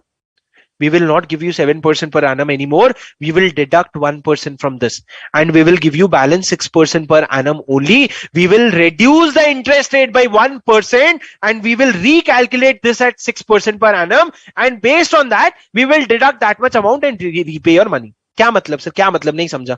Simple है भाई. देखो, if you invested 1 lakh rupees, okay, and you were supposed to get 7% per annum for 5 years. Now let's say simple interest. So first year, second year, third year went well. After that year, after third year, you went and said, I want repayment. So you got 7,000 interest, 7,000 interest, 7,000 interest. You would have continued to get 7,000, but you said, no, I want repayment. So what bank will do is bank will say that had you deposited for 3 years, what would have been the interest rate? अगर आप 3 साल के लिए deposit करते, सुनो मेरी बात, you deposited for 5 years and hence we gave you 7%. Had you came to us and told that you want to deposit only for 3 years, we would have given you 6.5% instead of 7. So now what we will do is, you are canceling it in 3 years. What we will do is, we will first recalculate as per 3 years. And usme bhi we will charge a penalty of 1%. So net we will give you only 5.5%. So you were supposed to get only 5,500 interest, but you got 7,000. So whatever this extra is, we will deduct from the amount that we are repaying you. So sir, because why? Otherwise what I'll do is, I'll go to bank. So for example, if I have to deposit for 1 year, what I'll do is, I'll go to bank and take an interest of 10 years. 10 years, for example, they're giving 8% per annum. So I'll take this 10 years ka rate and then after 1 year, I'll cancel my deposit. Because if I was asking for 1 year, they were only giving me 6%. I'll say, बढ़िया है ना यार, 8% ले लेते हैं और फिर उसके बाद 8% के 1 साल के बाद cancel कर देंगे. भाई, बैंक भी बहुत होशियार है, ठीक है? When you cancel after 1 year na, bank will see that if you would have initially told that you wanted for 1 year, how much would we have offered? We would have offered 6%. So that 6% we will take first and then minus 1% penalty we will put. Sir, the same thing happens in case of deposit. When Godrej came with its deposit now, it said that for 24 months of deposit, we will give you 6%. For 36 months of deposit, we will give you 7%. Okay. Now what I did was I invested for 36 months. So I got 7%. But if I go after 24 months and I say that boss, I want my repayment, I want premature deposit, what Godrej will do, listen to me very carefully. Godrej will first of all see what is the rate that you would have gotten if you would have asked for 24 months. So the rate would have been 6%. Now in that I'll deduct 1% penalty and I'll recalculate your interest at 5% interest, and whatever that 5% interest pay you are earning, that I'll give to you, and the balance I'll not give to you. So did you understand? Now sir, my question is, you are saying 24 months, but ऐसा भी तो हो सकता है ना कि वो 18 month पे 12 month पे कभी भी गया. He will not exactly go in 24 months because he is going when he needs money. पैसे तो कभी भी लग सकते हैं. तो law says that हाँ हमको पता है पैसे कभी भी लग सकते हैं. So what we will do is we will calculate the tenure in years. We will calculate the tenure in years. How will we calculate the tenure in years, sir? If the period is less than 6 months, we will consider it as 0. If the period is more than equal to 6 months, we will consider it as 1 year. मतलब क्या? For example, Godrej said that 1 year का rate इतना है, 2 years का rate इतना है, 3 years का rate इतना है. Say 5%, 6%, 7%. Now if this is 1 year, 2 year, third year. Now आप इसमें कभी तो भी बीच में जाओगे. So for example, you are going here. Let me also plot 6 months. This is 6 months, this is 6 months, this is 6 months. So now if you're going here, 0 to 6 mein. If you're going 0 to 6 mein, this will be considered as 0. You have not kept your money for 1 month also. Sir, in fact, going at this period is not allowed only. पहले 6 महीने आप जा ही नहीं सकते. पहले 6 महीने में repayment मिलेगा ही नहीं. भाई अभी तो मिले हो. You have just come to us. You have just given us your money. Please don't take it so soon. 6 months के पहले prepayment deposit is not allowed only. Prepayment of deposit. After 6 months, if you go, this period we will consider as 1 year. Now 1 year to 1 year 6 months, this will be also considered as 1 year. But 1 year 6 months to 2 years, this will be considered as 2 years. Because why? Because less than 6 months is 0 and more than 6 months is 1 year. So you do lower round off or upper round off. Similarly, you calculate what is the period and accordingly you arrive at the interest and you pay the interest, and that is how prepayment of deposit works. Sir, एक बार ये पढ़ो. Please read this on your own once. I am here. Please read premature. अगर आपको थोड़ा भी समझ आया ना, एक बार पढ़ो फिर समझ आएगा. Premature repayment of deposit. Read it once.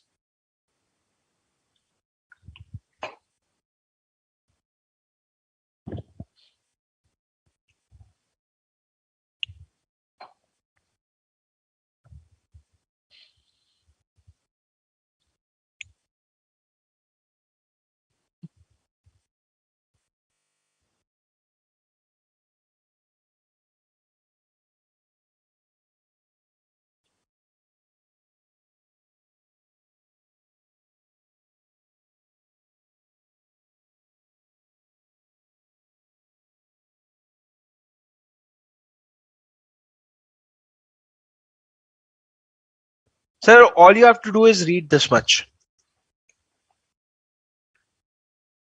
Yeah. नहीं. Give me 2 minutes. Guys. Now, see, we are cutting a penalty of 1%. Okay, we are charging a penalty of 1%. Whatever you would have earned, less 1% penalty is what we are offering. But this penalty of 1% will also be not charged in 2 cases. In case number 1, where you are complying with rule 3, that is reducing the total amount of deposit to bring it within permissible limit. For example, if Godrej came to me and it is in itself, it is giving me the money back. I am not asking for the money back. Godrej सामने से आ रहा है and it is giving me the money back. Why? Because Godrej has probably raised more limit. Limit क्या था? Paid up share capital plus free reserve plus security premium account का 35%. Now if Godrej is coming सामने से and repaying me the money saying अरे we exceeded the limit for some reason, you will have to take your money back. In that case, there will be no penalty, boss. It is Godrej's mistake. Why will I take some penalty? They'll not charge any penalty. They will repay the money without any penalty. So for example, if you invested for 3 years and you were supposed to receive a interest of 7%, now if they are coming after 2 years, after 24 months, and they are repaying, then they'll have to pay 6%. Why 6%, sir? Because for 2 months the rate of interest was only 6%, but there will be no further penalty. और 1% का penalty नहीं लगेगा जो penalty लग रहा है. And the second point is that if it provides for war risk or other related benefits to the personnel of naval or military or air forces, not relevant, something related to war forces, in this case also the penalty will not be required. Apart from that, everything else is covered. So your 73 and 76 is done.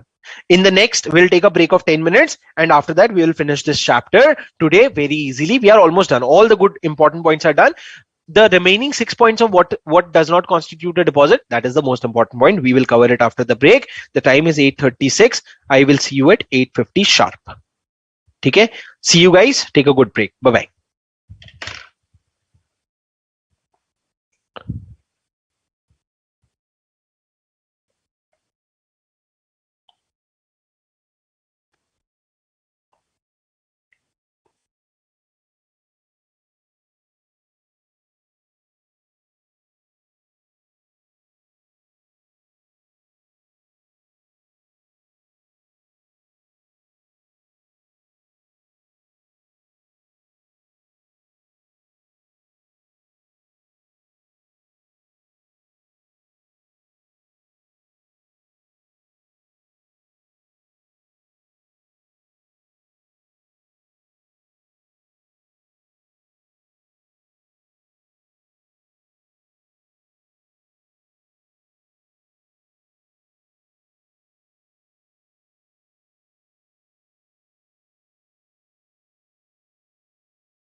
Started.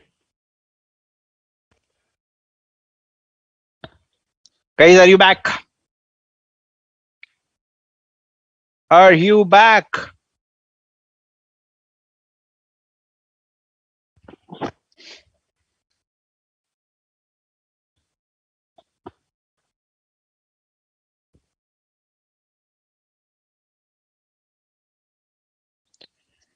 पूजा ने question पूछा था sir, what will the deposit trustee get? He'll get commission, उसको fees मिलेगी, he'll get commission.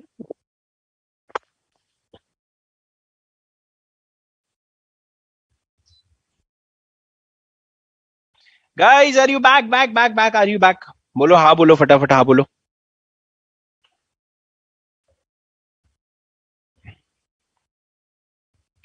Perfect.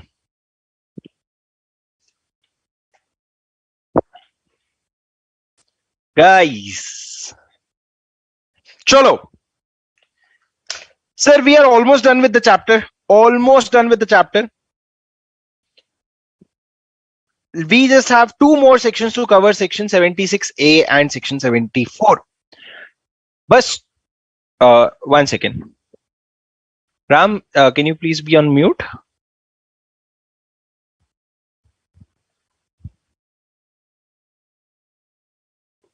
Okay, I was able to mute him. Okay, guys, suno, sorry.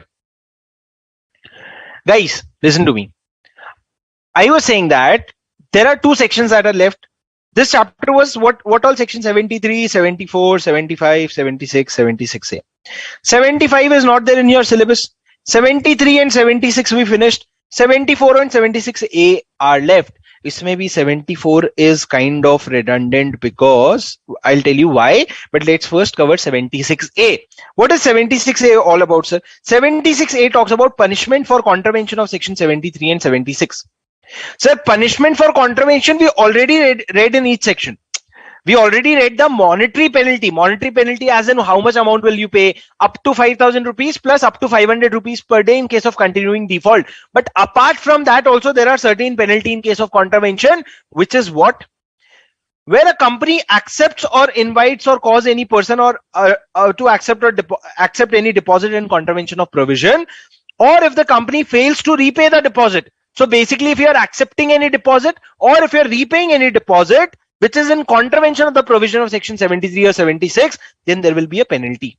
Sir, can I tell you something? Thoda sa high level pe jaake bolu.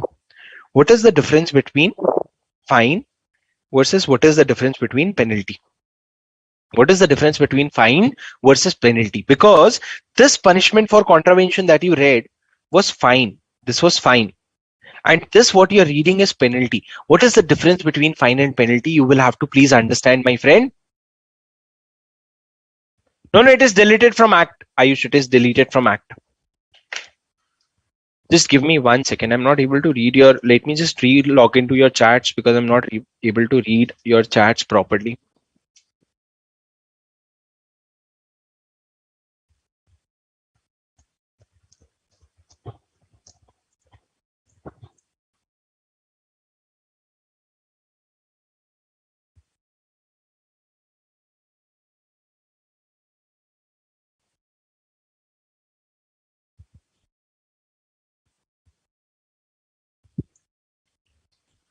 Can you send some messages, guys, please? Hi, भेजो, hi भेजो. कुछ तो बोलो.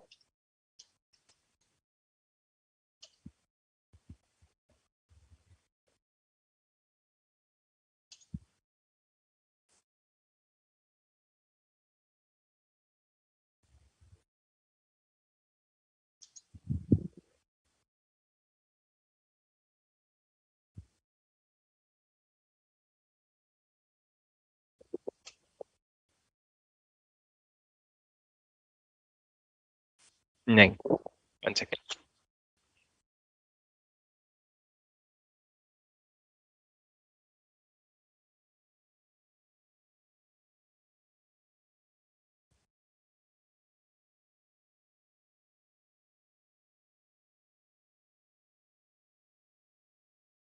हाँ sir. Yes, now I can see your chat. Yes, perfect. Thank you. Listen to me. होला sir कहता है होला. कुछ तो बोलो. Yes sir, सुनो. No, Katta, 74. No, I'm sorry if I said 74. 75 was deleted from law. Now listen to me very carefully. What am I saying? Sir, actually one thing I have to change. This is not penalty. This is supposed to be fine here. Okay, this is not penalty because you see this is fine. The heading may I have put penalty by mistake. It is fine. I was telling you a difference between fine versus penalty. This is your penalty. Punishment for contravention. You will be liable for a penalty. You will be punishable with a ये fine नहीं होगा with a penalty होगा. Sir what is the difference between fine and penalty? पहले confuse करने के पहले मैं तुमको बताता हूं क्या होता है. This penalty is something which is chargeable by an appropriate authority. Appropriate authority मतलब sir anyone. For example, when you are under Companies Act, okay, Companies Act has given power to certain authorities to impose a fine, impose a penalty. So they can impose a penalty. Now what happens is, for example, I'll tell you, you stole someone's wallet. Someone's wallet. Okay. Now, what can happen is when you steal someone's wallet, first you can be awarded penalty, and second you will be awarded fine. What is penalty, sir? Penalty is basically immediately we went to the court and we saw, you stole someone's wallet. Immediately you return that wallet. You return that wallet, whatever you have stolen, and also pay a penalty of rupees, say 500. 500 रुपए की penalty दे दो. But after that, what will happen is prosecution will start. Prosecution will start मतलब क्या? आपको court में बुलाया जाएगा कि आपने वॉलेट चोरी किया, नहीं किया, क्यों किया, how did you steal that wallet, what all offense did you commit while stealing that wallet, what is the penalty for stealing a wallet? Everything will be discussed in the court, and after that, if the court orders that yes, you stole the wallet, then in that case a fine will be imposed on you. Fine matlab kya? There will be a monetary penalty, and along with monetary penalty you will also be sent, you may also be sent to jail. Jail ka bhi provision hota hai. So penalty is something which is a lower level. Fine is something which happens after you have been prosecuted. Sir, what is prosecuted? I'll give you a suggestion. No one will give you a suggestion. There is a series called Suits. If anyone of you have seen it, say hi. If not, go and abhi nahi dekh sakte. It is a very long series, but if your attempt is a little late, I'll not name any attempt because I don't know how you'll take it, but if your attempt is a little late, you can just go and start that series and watch some of it episode. Nahi to IPCC ke exam ke baad to dekhna hi, inter ke exam ke baad. What will you do after your inter exams? You can watch Suits. Okay, now coming back to this, difference is not that material for you, but I'll tell you something. This was penalty, sir. This was penalty. This is penalty. Why? Because you are contravening the deposit provision now. So the authority, for example, even MCA. So for example, if you were not supposed to raise deposit by issuing the circular, but some mistakes you did in circular or some terms and conditions you did not mention in the circular, then MCA can impose a penalty on you. But after that, the prosecution will start. And in prosecution, if it will be held that you have done an offense, in that case, fine will be imposed. And what will be the amount of the fine, sir? The company shall, in addition to payment of amount of deposit or part thereof and the interest due thereon. For example, you raised a deposit, but you are not repaying that deposit. So first, you will repay the deposit and the interest thereon. But in addition to that, you will pay a fine, which will be minimum 1 crore or 2 times of the amount of deposit, whichever is lower, to maximum 10 crore rupees. Minimum kitna? Jo amount of deposit aapne liya hai, uska twice. Or 1 crore, whichever is lower, that will be your minimum amount, or 10 crores, whichever or up to 10 crores. So minimum 1 crore, maximum 10 crore, lekin 1 crore or 2 times the amount of deposit, whichever is lower, to 10 crores. And the officer in default will go for a jail up to 7 years and with a fine of 25 lakh rupees to 2 crores. Sir, when a company makes any mistake now, two people are responsible. The company itself and the officer in default. Officer in default could be the director, the company secretary, or any other person who was responsible for that particular activity. Now, when you talk about company, you charge them fine. Okay. When you talk about officer in default, you charge them fine plus also send them to jail. So, company ka fine kitna hai? Company ka fine is minimum, maximum. Maximum is 10 crore. Minimum is 1 crore or 2 times the amount of deposit, whichever is lower. But when you talk about officer in default, what is the fine? The minimum amount of fine you see here is, the minimum amount of fine is 25 lakhs up to a maximum of 2 crores, and you'll go for a jail of up to 7 years. Sir, if I were to present this in the form of chart, I would prepare this like this. The penalty is for company and officer in default. There is a fine, there is a jail. In fine, there is a minimum amount, there is a maximum amount.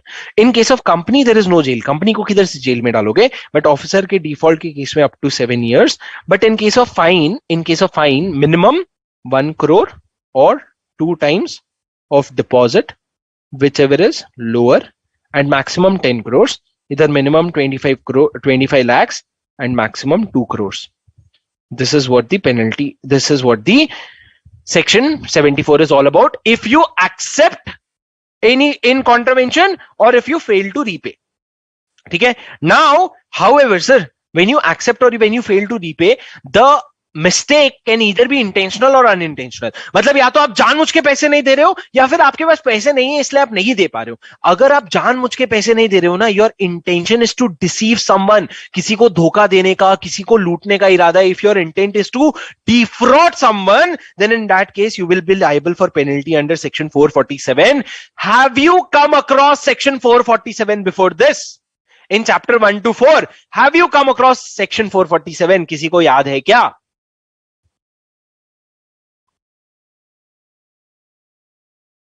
Have you come across section 447 before this? Do you remember? I'm telling you, sir, yes, you have come across the 447 ka penalty before this. You may not be remembering. I hope your teacher has taught you 447 ka penalty. If not, it may not be relevant for your CA inter, but आपके CA final में तो 447 definitely है. 447 is basically penalty for fraud. If you're doing fraud, if your intention is to cheat someone, then there is a different level of penalty depending on the amount of fraud. कितने का fraud आपने किया है, depending on that, you will be, yes, correct. Yes, section 34 and 35. Fraud का penalty है and it depends on the limit. Okay. Now, if your intention was to deceive someone, then the company or the company shareholders or creditors or anyone, you will be liable for action under section 447. That is section 76A all about. Now, sir, coming to the last section, section 74. What is section 74, sir? Repayment of deposit that is accepted before the commencement of this act. Sir, you know, there was a difference between Companies Act 1956 versus Companies Act 2013. Companies Act 1956 allowed a private company also to take deposit from public, and there were other things also that were allowed, but now such things are not allowed in 2013. So when you transition from 1956 to 2013, the deposits that you were allowed to accept earlier, which you are not allowed to accept now, what will you do about it? So law said that when this act comes into picture, when this new act comes into picture, it came into picture in 2014. When this new act came into picture, within a period of 6 months, we are giving you a time of 6 months. Within this 6 months, you will have to repay that deposit. So not exactly 6 months. I'll tell you what is the limit. See, what is the limit here? Where deposit was accepted before the commencement of this act and remains unpaid as on 1st April or becomes due at any time thereafter, the company shall take the following steps, A and B. Pehla, file within 3 months from such commencement statement of all deposit accepted by the company and remaining unpaid.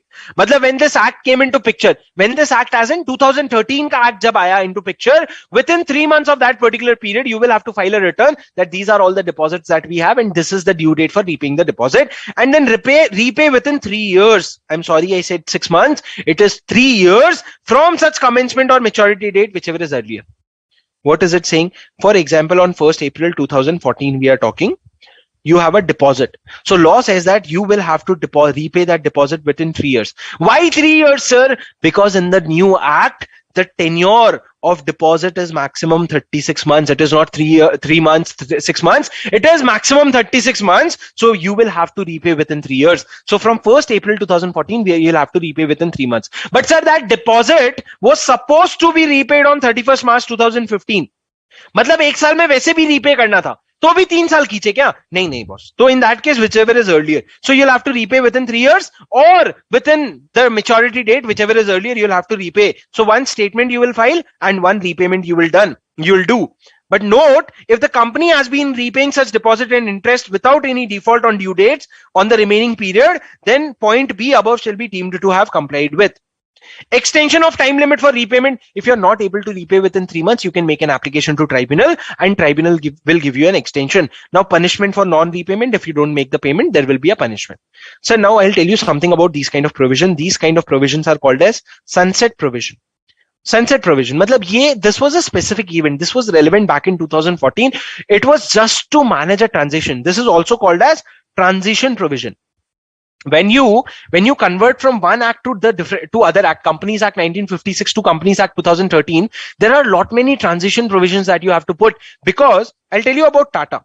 Okay, Tata was registered under Companies Act 1956. Now it is registered under Companies Act 2013. So when you are making some provision here and then you're changing the provisions in the new act, you'll have to give this some time to the company to make the transition, right? So these are transition provision, and these were relevant back in 2014 or 2-3 years after that. Now we are in 2022. This is not relevant. Correct? So I taught you for the sake of it, but this is not absolutely not an important provision. I really hope, as a friend, I'll suggest कि भाई छोड़ दो इसको, मत पढ़ो. Exam के पहले भी you have very limited time and your course is very huge. So exam के पहले don't go through it. But sir, as a teacher, I would say सब पढ़ना है, सब exam में आएगा. Everything will come in exam. But as a friend, I'm telling you, this is a transition provision. Transition provision are usually not asked in your paper. Okay.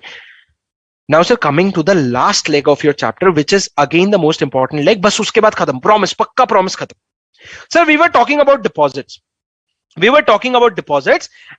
were talking about certain money that the company takes, which looks like a deposit but will not be a deposit. For example, sir, I'm moving on to the 11th point. We have to go up till 16th point, and these are very important points. So the 11th point talks about advances. Sir, if the company is in the business of supplying some material, and it took an advance of 50 lakh rupees to supply such material. So you took an advance for supplying of goods, or you took an advance for supplying of services. Such kind of advance will not be considered as deposit, because it is an ordinary course of business. Or if the company had a building, which worth was rupees 50 crore. Now the company wants to make a sale of the building to Shubham. Now Shubham gave an advance of rupees 1 crore to just book the building. Boss, yes, I'll buy this building. I'll pay you the remaining 49 crores later. But now I'm just booking the building. So will this 1 crore be considered as deposit? No. If you're taking advance for sale of an immovable property later, it is not a deposit. It is an advance. It is an ordinary course of business. So there are a lot of transactions that you do in ordinary course of business, but there are certain conditions also. For example, I took an advance. So I sell raw materials. Okay, I sell raw materials. Now today I took an advance of 1 crore for the supply of raw material. So law says that if you are taking an advance now, at least within 365 days, supply the raw material. मतलब तुमने पैसा क्यों लिया था to supply the raw material? We are giving you 365 days, not 1 day, 2 days, 6 months. We are giving you 1 year. In that 1 year, please supply the raw material. If you are not able to supply the raw material within 1 year, after that we will start considering it as deposit, because it is in a nature deposit only. Sir, एक बात समझो. I know that advanced against goods are not considered as raw material. Now what a company will do is, company will go to 5 members and say, boss, I want deposit from you. But if I ask for deposit, there are so many compliances. Let's do this. You give me money and I will show it as advance for goods. I'll show it as advance for goods. Now I'll not supply you those goods. After 2 years, I'll refund you your money. So this kind of loophole can be done. So law said that first of all, the limit is 365 days. Within 365 days, if you are not supplying the goods, then in that case, it will be considered as deposits after that. Now the second thing is, even later on, if you want to go and refund that money, we will catch you.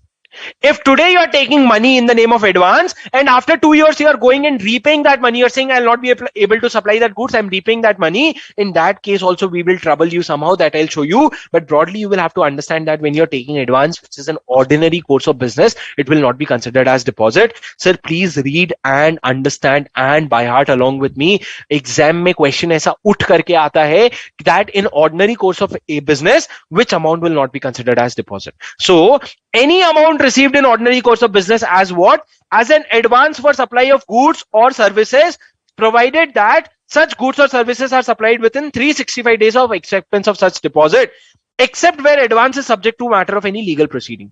मतलब क्या sir, if you are taking any advance of goods or services, that will be ordinary course of business and hence it will not be considered as deposit, but please provide the goods or services within 365 years. But if such advance is under some legal proceeding, but मतलब कोई legal case चल रहा है, there are some legal cases going on, there are some legal disputes going on, and such advance is being a matter of such dispute, then in that case you don't need to supply within 365 days. Hence, except where the advance is a subject matter of legal proceeding, you don't need to make the supply. For example, I took advance of rupees 50 lakhs. Okay, I took advance of 50 lakhs, and then we had decided that after you pay me the remaining 50 lakh rupees, only then will I supply the goods. But you are saying, no, boss, the agreement was I'll pay 50 lakh advance, then you'll supply me the goods, then I'll pay the remaining amount. So there is a difference of understanding. So we will take that dispute to court. And as long as that dispute is in court, no problem, we'll never consider it as a deposit. Second, where you have taken an advance for an immovable property as per the agreement, provided that such advance is adjusted against such property. मतलब आपने advance लिया एक, there is a property of 1 crore that you want to sell. You have taken there is a property of 100 crore that you want to sell. You have taken an advance of 1 crore. That 1 crore will be in ordinary course of business and not considered as deposit. But the only condition is that tomorrow when you are selling that property, you actually take the balance amount only. मतलब whatever advance of 1 crore that you had taken, you adjust it against the total purchase consideration. Only then it will not be considered as what? It will not be considered as deposit. So first one was for goods, second one was for immovable property. Third, if you have taken a security deposit for performance of contract for supply of goods or services. If you have taken any security deposit, sir, there are always security deposits that you take. For example, a company. You have a company. Okay. And you wanted to build an infrastructure in your office. Now, to build that infrastructure, what happens is sometimes you take a security deposit from the builder, because what if the builder tomorrow doesn't build the infrastructure and runs away? So you take a security deposit. That kind of security deposit is not the deposit that we are talking about in this chapter. Sir, now you understand better, right? Why do you have to exclude these things from deposit? Because otherwise, if you don't exclude these things, then you'll have to do all that circular ka natak in order to raise a deposit. If you're taking a security deposit from your employee, or if you're taking a deposit from your directors or a relative of your directors in case of a private company, all the compliances will have to be done, OR or whatever the cases are. But here, you are excluding it so that you don't have to do the compliances. So third one is that if you're taking it as a guarantee for performance ka. Fourth, advance received under long-term projects for supply of capital goods, except those covered under item B above. If you are taking a contract for long-term supply of capital goods, so what are capital goods? Any machinery, any plant, or such sort of fixed assets, or such sort of assets, if you are supplying and it is a long-term project, and for such long-term project you have taken any advance, it will not be considered as a deposit. Next, as an advance towards consideration for providing future service in the form of warranty or maintenance contract. Sir, samjho. When I'm going and buying a laptop, they say that the laptop is for 1 lakh rupees, but if you want a 5 years warranty, you will have to pay 1,10,000. So this extra 10,000 that I'm paying, it is an advance. It is kind of an advance for warranty or for maintenance contract. That advance will not be considered as what? It will not be considered as deposit, because it is an ordinary course of business for providing such service. Not less than more than 5 years. Maximum 5 साल का हो सकता है. ऐसा नहीं कि 10 साल का आप एडवांस में लेकर के बैठ गए. Maximum 5 साल का हो सकता है. और period as per common business practice, whichever is less.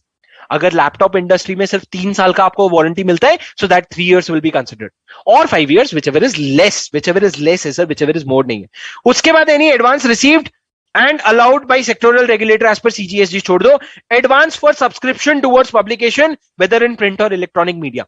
मतलब if I am buying a subscription for Live Mint, or if I am buying a subscription for Economic Times, it is a 1-year subscription. I am giving the money today to them in advance. For them, it is not a deposit, boss. It has received in ordinary course of business and it is towards a subscription, so it is very well allowed. And it is not a deposit. So I said that, sir, GTP LWS, इसका क्या बन सकता है short form? What short form can we make for this? GTP LWS. Do you see something? GTA भी नहीं है.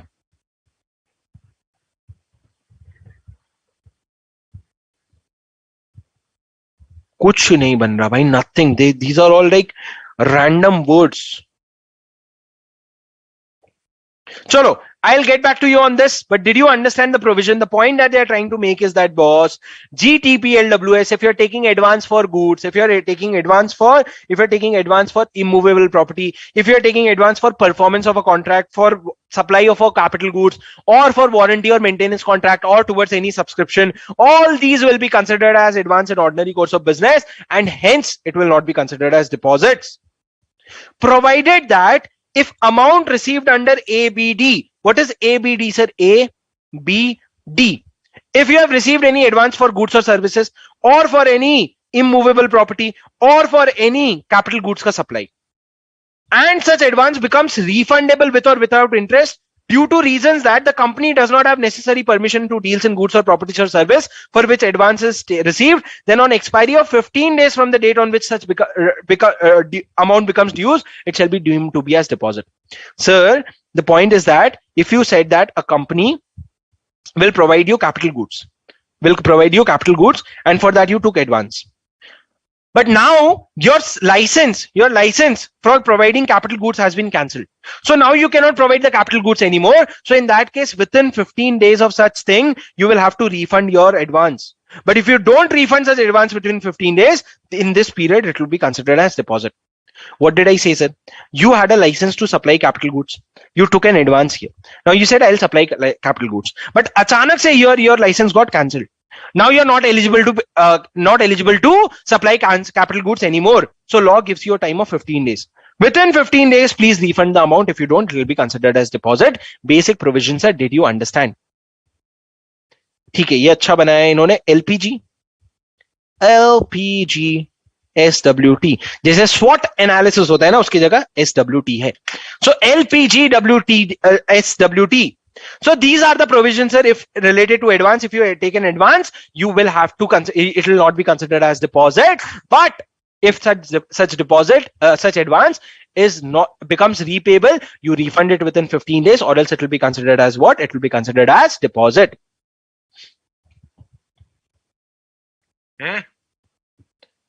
PGT LWS is equal to loss. Sir, next point, important. ये सब एडवांस वाला पॉइंट जो था ना, एडवांस वाला point that we just read, mark it as important.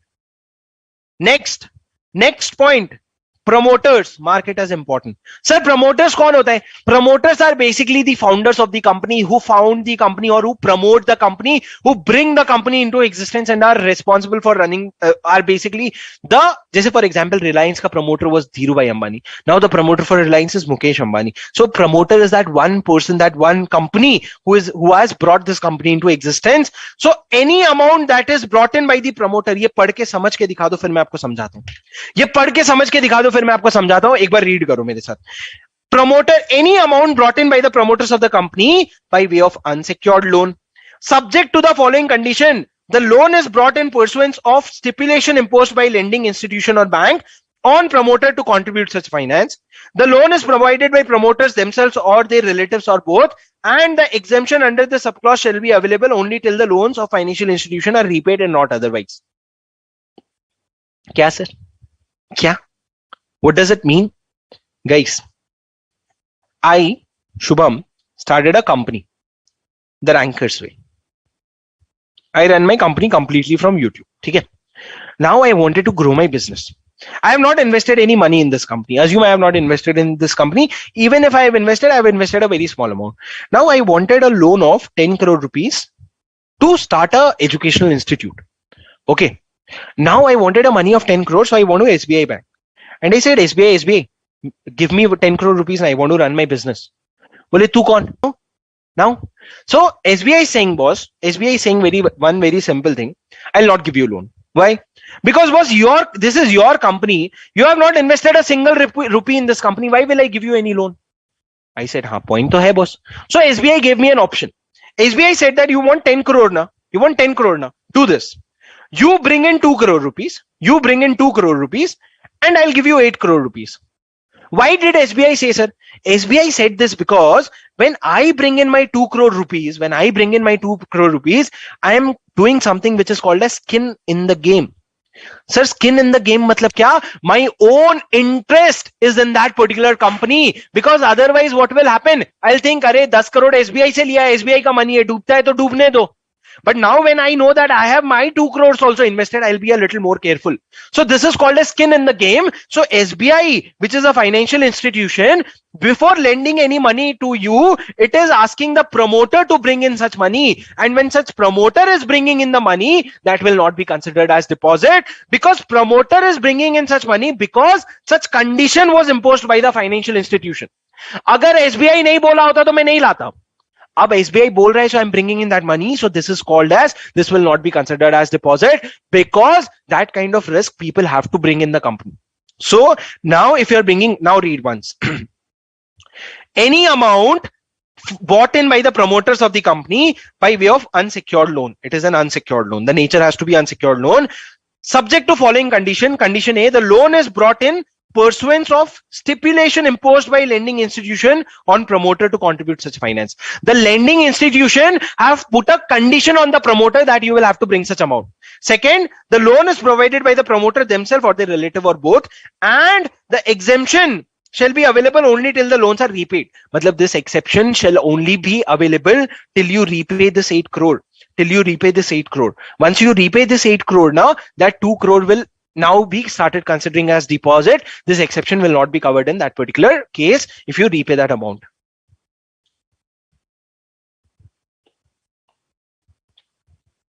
Mr. Ayush, sir, for JCB or other capital goods seller have to take license. License could be of any sort, yeah. License could be of any sort. For example, if you have to take GST registration. Without GST registration, your turnover has breached and now you cannot make any more sale. So you can't make any more sale. It can be anything. Next, sir, buy a Nidhi company or subscription to Chet. You will understand Nidhi company in CA final better. Nidhi company is basically a company in which all of us are members. All of us come together and we start a Nidhi company. Nidhi company will basically operate for the benefit of the members only. हम लोगों के आपस के benefit में. Nidhi company is also called as mutual benefit society. What is it called? Mutual benefit society. So for our mutual benefit, we create a company that is a Nidhi company. Now the work of Nidhi company is to accept deposits and give it to its members in the form of loan. But for Nidhi company, they have given an exception that amount accepted by Nidhi company and rules made thereunder will not be considered as deposits. Similarly, if you are making any subscription to chits under the chit fund, that will also not be considered as deposit. Not a big deal. Collective investment scheme, something again that you'll read in CA final, but either sirf basic hai. Collective investment scheme, any amount received under collective investment scheme as per SEBI will not be considered as deposit. No problem, sir, got it. 15th, very, very important. Sir, startup convertible note. Padho ek baar mere saath. Any amount, an amount of more than equal to 25 lakhs received by a startup company by way of convertible note, convertible into equity shares or repayable within period of 10 years from the date of issue in single tranche from a person will not be considered as deposit.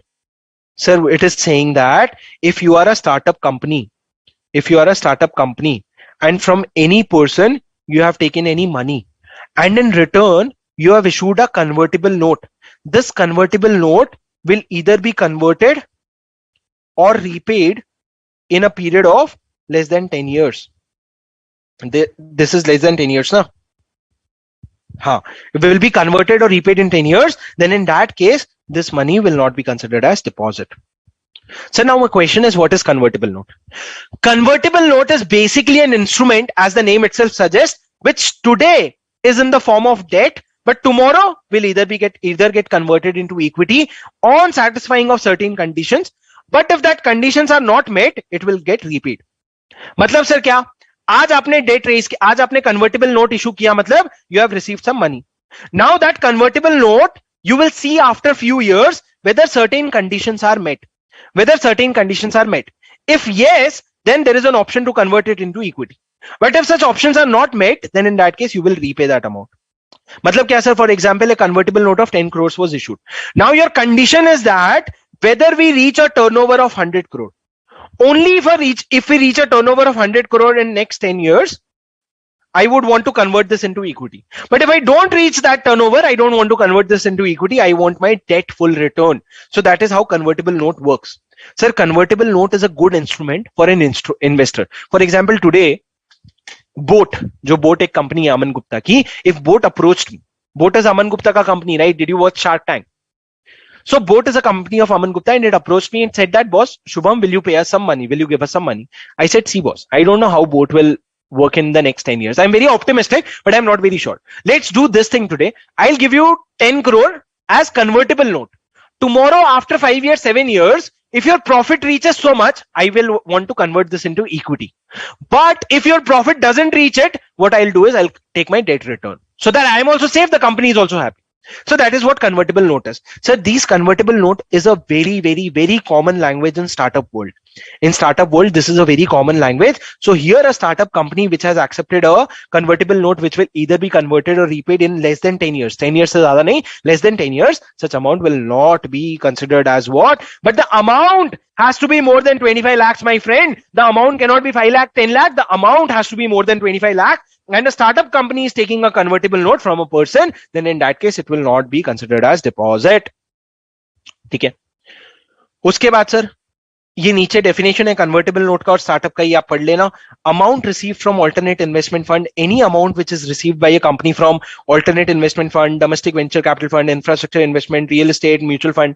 ये सब आपको कुछ नहीं समझेगा sir mutual fund के अलावा, but आप ये समझ लो कि ये सारे लोग से, ये लोगों का काम होता है to invest. These people invest. Now, when these people are investing and giving money to a company, this will not be considered as deposit. Okay? Because there are multiple other things which are governing these things, so it will not be considered as deposit. Samjhe sir? That's it, guys. A very lengthy chapter or so it seems, but we have covered each and every point in detail. Ekdam aaram se. Please, I have a very sincere request.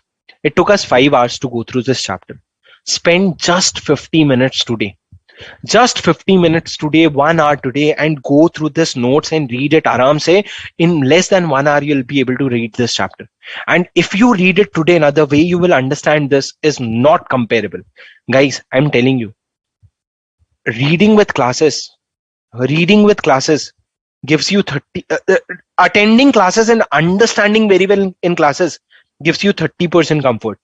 But just after this classes on the same day, if you go and home, read in the home now, the same topic, whatever classes you are taking, if you go home and read now, this will take it to 70%. And I'm telling you, you'll get 70% comfort, almost double and half, 2 times comfort you're getting just by doing 1 extra hour at your home, just going and reading it.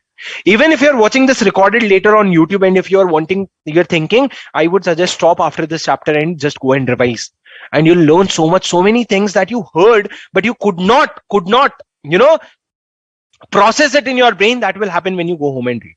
But even after that, once you read in your home, और उसके बाद अगर अपन एक 30 minutes का revision कर लें जिसमें हम पूरा चैप्टर रिवाइज कर लें, तो ओए होए होए होए होए.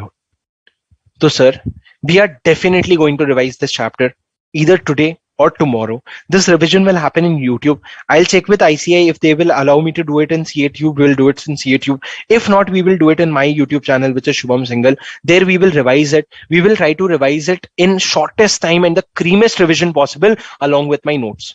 Okay, so that way you will have significant comfort over this chapter. And boss, classes plus 1 self-read. Actually, I'll not revise it today because I'll give you time to self-read it today. I'll schedule a revision for tomorrow. So I'll check with ICI today, and accordingly I'll schedule a revision for tomorrow. Tomorrow we will revise chapter 5 completely.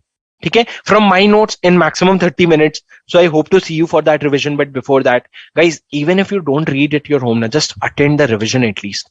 Because kuch to kar le yaar.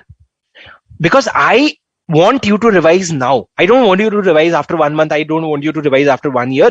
Today you are reading this chapter. Today you are understanding this chapter. Today you will have to revise this chapter. After that, it will be very easy to revise. Okay. So that's it, guys. Chapter 5. I wanted to run some MCQs past you. 1 second. Let's solve ICA का 5 MCQ है. बस छोटा छोटा है. We'll do that. And then we'll end the class.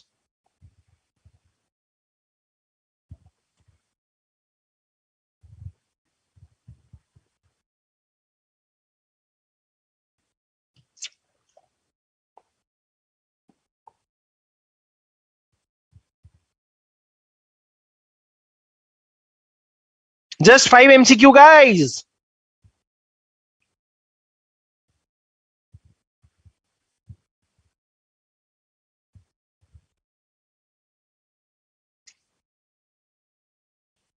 Offo.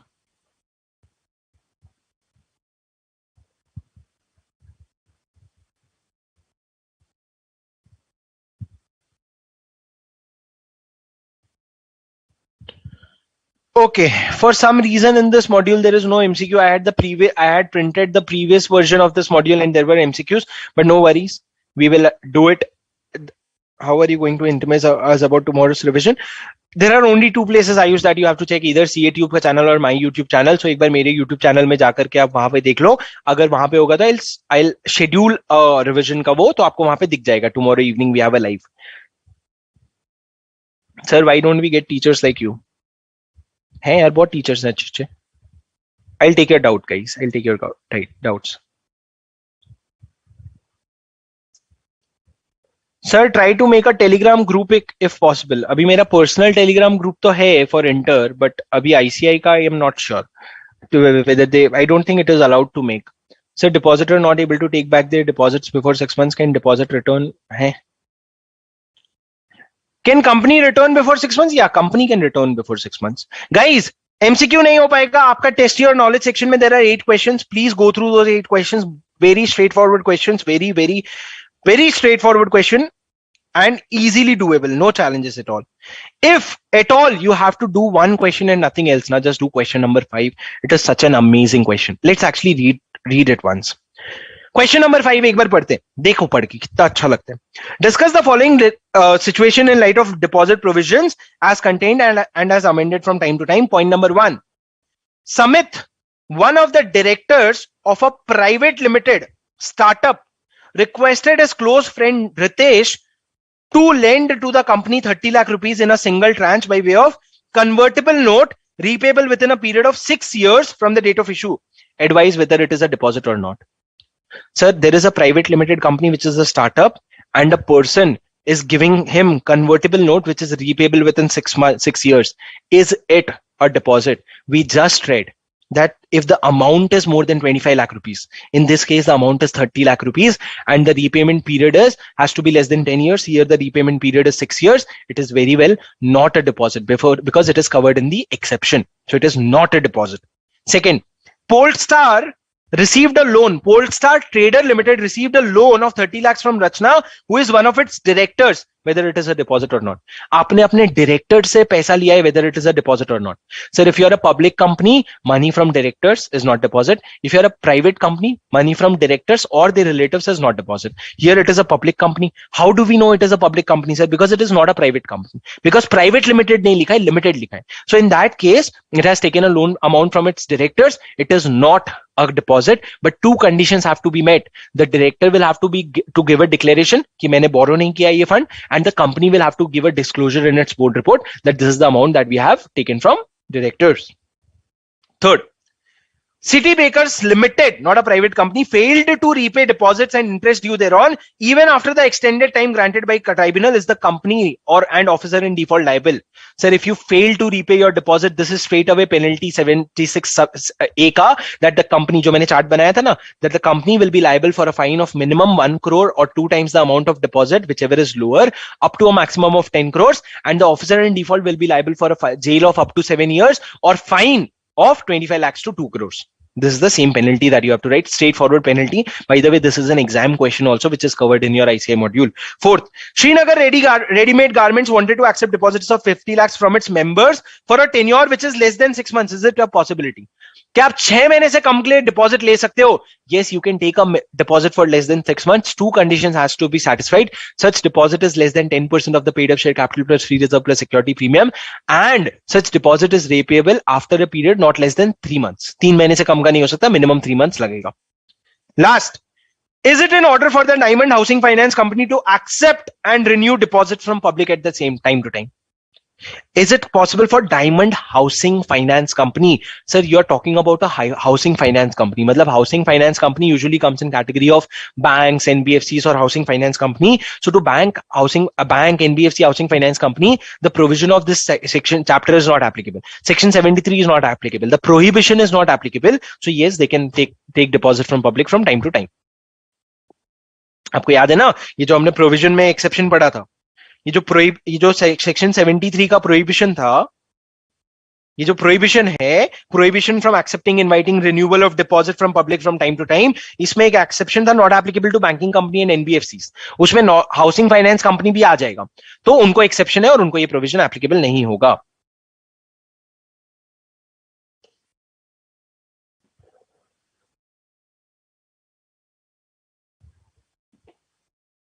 नहीं guys, the channel let's crack CA with Shubham single air for CA final, ठीक है, आप वो ज्वाइन कर लो, मैं आपको इंटर का ग्रुप उसमें इंटर का लिंक उसमें दे दूंगा।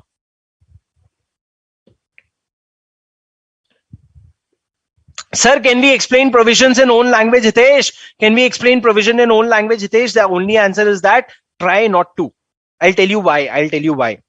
When you try to explain your provisions in own language, now you dilute it very much. I'll actually tell you tomorrow's class. Remind me, I'll tell you how to write the language of law in your law paper.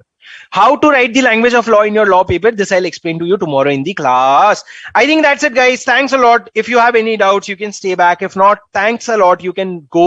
Have a good day. Please have a productive day. Please study well. Studying, it is the only thing that you have to do. Not the only thing. Movie वगैरह भी देखो, घूमो फिरो, खाओ पियो।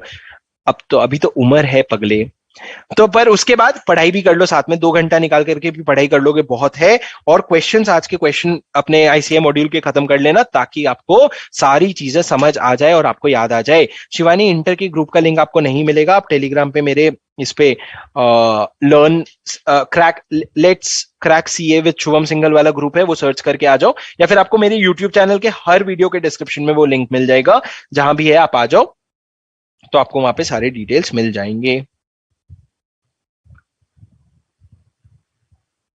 चलो guys, if you have any doubts, please feel free to shoot all your doubts. Himanshu कह रहे हैं sir, as in case of equity, minimum subscription is mandatory if you mentioned in circular that deposit from public is raised out of rupees, but Himanshu, yes, if a company is trying to raise 800 crore but it only received 200 crore, it can keep that 200 crore. That minimum subscription जैसा equity में होता है is not there in deposit, at least not for companies other than listed companies. But when listed company comes into picture, SEBI Act आ जाता है, और SEBI Act आता है तो प्रॉब्लम हो जाती है। कल क्लास है, बिल्कुल क्लास है, कल सुबह इसी टाइम पे क्लास है। We will have to start chapter 6 and finish chapter 6. कल एक दिन में chapter 6 शुरू होकर खत्म भी हो जाएगा।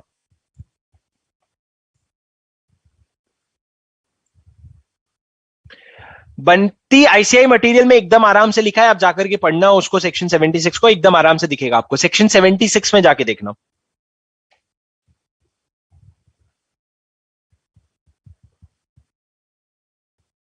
ठीक है गाइस, तुम लोग मेरे को ना पिटवाओगे, तुम लोग पिटवाओगे। Let's crack CA with Shubham Singhal, ये टेलीग्राम का नाम है।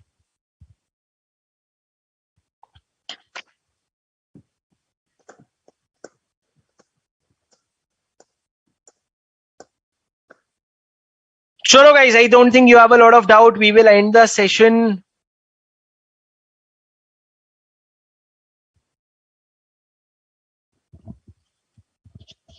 We will end the session and I will see you guys tomorrow morning. Have a good day. Bye bye. See you.